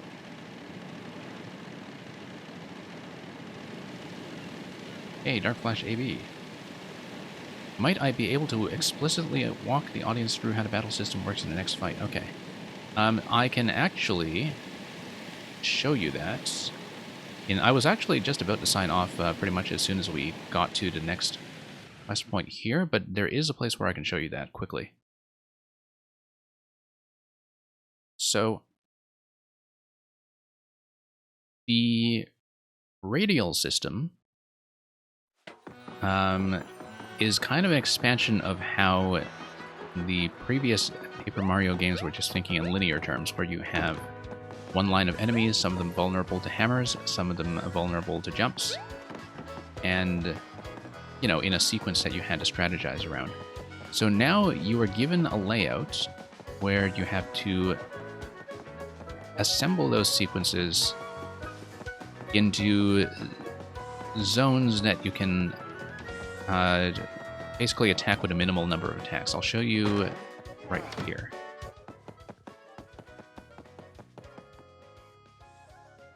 So, as with previous Paper Mario games, you have 2 types of attacks. You have jump attacks, you have hammer attacks. And you also, of course, have items that have their own attack range. So, flowers have a linear attack that works the same way as jumps. The Tanuki tail has the same kind of 2x2 short range as the hammer. So the hammer attack pattern is the one thing that's new to you. The jump attack works just like it would have done in the previous games. And I'll just show you with the unlimited ringer. We're not really going to go for a high score here, I'm just going to walk you through the system. So the idea is that the enemies spawn in clusters. When you see a 2x2 cluster within short range, like you see with the green toads here, that is hammer range. So the hammer has a conal range that is too wide, but only too deep. Like, it doesn't go any further than that. The line is something that you hit in the same way as a classic line attack in Paper Mario, where you hit them with a series of jumps or with some item like the flower. So the idea is that you have a limited number of moves given the spawn position on board, you have two types of moves. You get a radial move, and you get an axial move. And so you just have to do them in sequence to find the most efficient matching. If you do find an efficient matching, which is usually on the field designated by red markers that are above the enemies, then what happens there is that you get a 1.5 times damage bonus. So the idea behind this puzzle drill is to just kind of get you to spot the patterns accurately, as we're doing here. Now, of course, enemy types aren't always going to match up to the stacks neatly. They are going to be mixed and matched a little bit. But so, for example, here, this puzzle teaches you that you can use a sequence of radial moves to create both the hammer pattern and the jump pattern. And I'll just walk you through a few more of these so you can see some variations of what it looks like. This is, of course, just the level 1 set of challenges. Here, a single move that is along the axis gives you a jump pattern. Now, the number of moves that you are allowed depends on the number of enemies that are on the field, I think, and also just the degree of disarray in their initial arrangement. So, for instance, here we see that the inner rings, these toads are displaced by one spot. The yellow ones, the red ones are also displaced by one spot. So you know that lining these up is also going to line up the red cluster. Presumably, once you have a good alignment, you could not attack both hammer and jump groups in the same turn. Yes, you can, because you are not limited to one attack. The number of attacks that you have available scales with the number of enemies that is on the board. I don't know exactly how the scaling factor works, but it works. Okay, so here, this pattern is going to baffle me momentarily. Actually, no, it's just 2 axial moves to create 2 hammer clusters. So usually when you get a layout like this, you are allowed to have 2 attacks.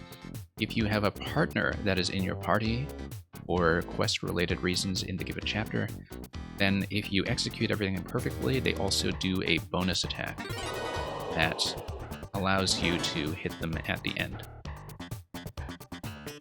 So this is how the standard battle system works. The boss battles work a little differently. The boss battles kind of have their own logic where you need to solve the board in such a way that Mario runs around the board and hits hotspots.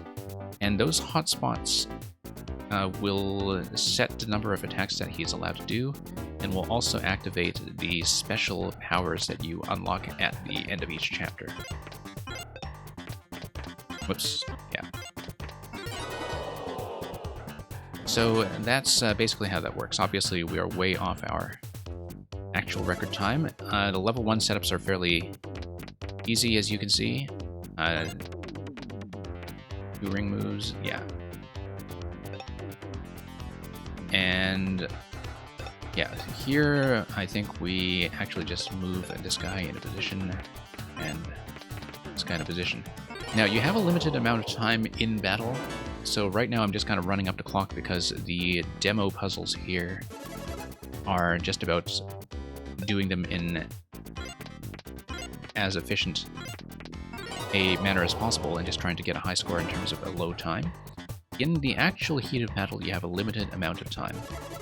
And the timer can be extended, but for the sake of making the combat a little more challenging, we have not been doing that.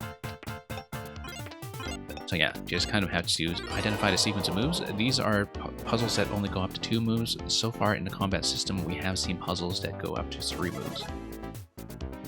And that's basically how it works. So yeah, this will not be correct. We would want to flip these guys all the way over. That's not correct either. I want to flip these guys all the way over. Yeah, there we go. But yeah, that's pretty much the walkthrough. That's puzzle 10 in this set.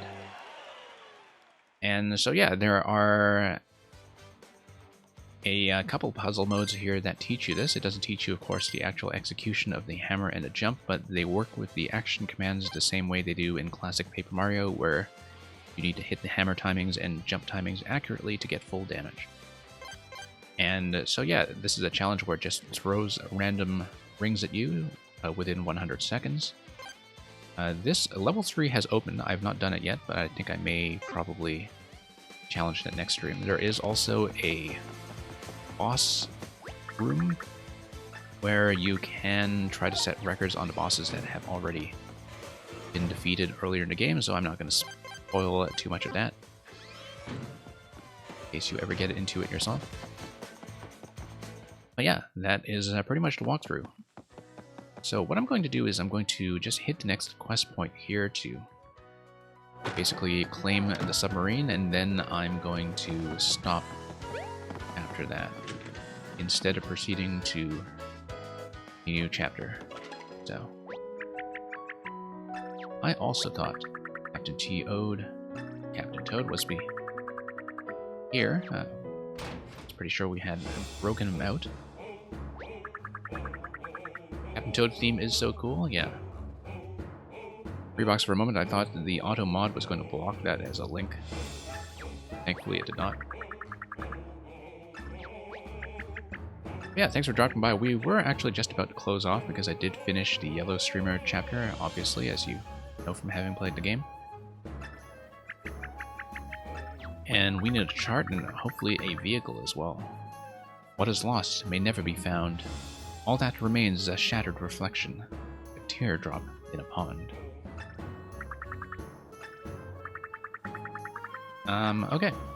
So we'll take him up on that deal, but we're not going to extend that too much. Summary on a boat, 2 famous captains. Can't wait. Yeah, the curator, as we noticed, was not going to be too happy about this. Oh yeah, you saw that you were late. Yeah, I have not been too consistent about the start time. We've generally been in this time slot, but I was planning to run shorter today anyway and end right about here because we are planning to do the Mario Maker viewer level stream in the daytime slot, so been my busiest streaming week ever just to try to cram this game in. Whoa, has anyone ever rhymed those 2 words before? Probably.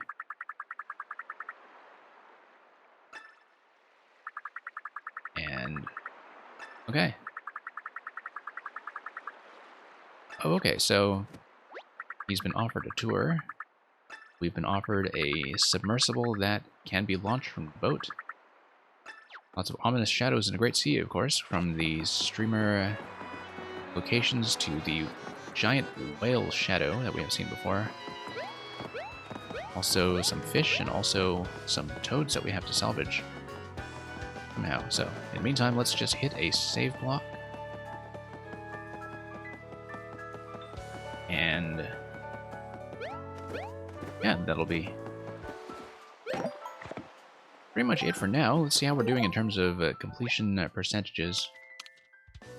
So far, we have not been very thorough, but apparently somebody who had finished the game came by earlier and told me that being at 150 HP at this point is apparently quite good.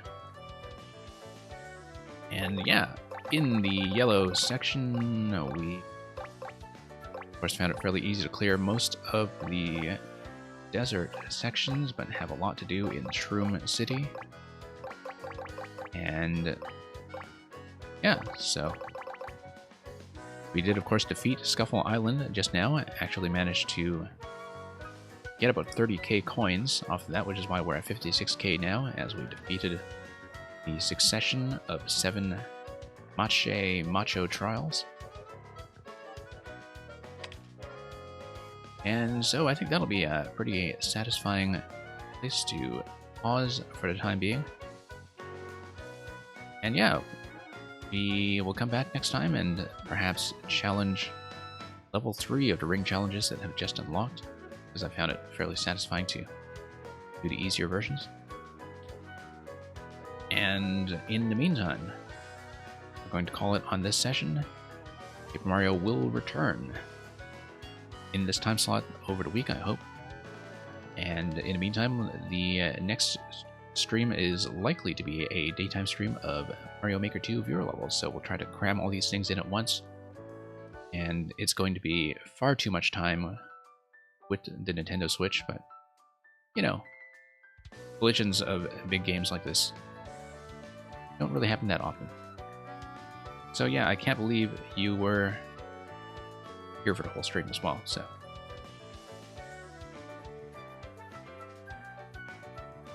In the meantime, thank you for watching, and thank you for dropping by in and out, the few of you who have joined me here. Obviously, we get much less attention for these than we do when we run Mario Maker 2 for showing off user content that people want to show off, but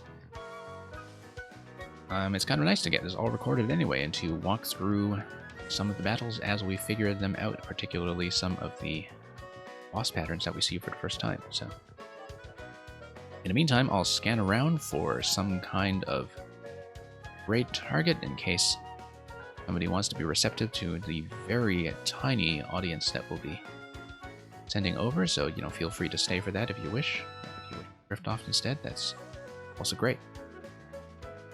So, a good day to the handful of you remaining here, and we will see you next time.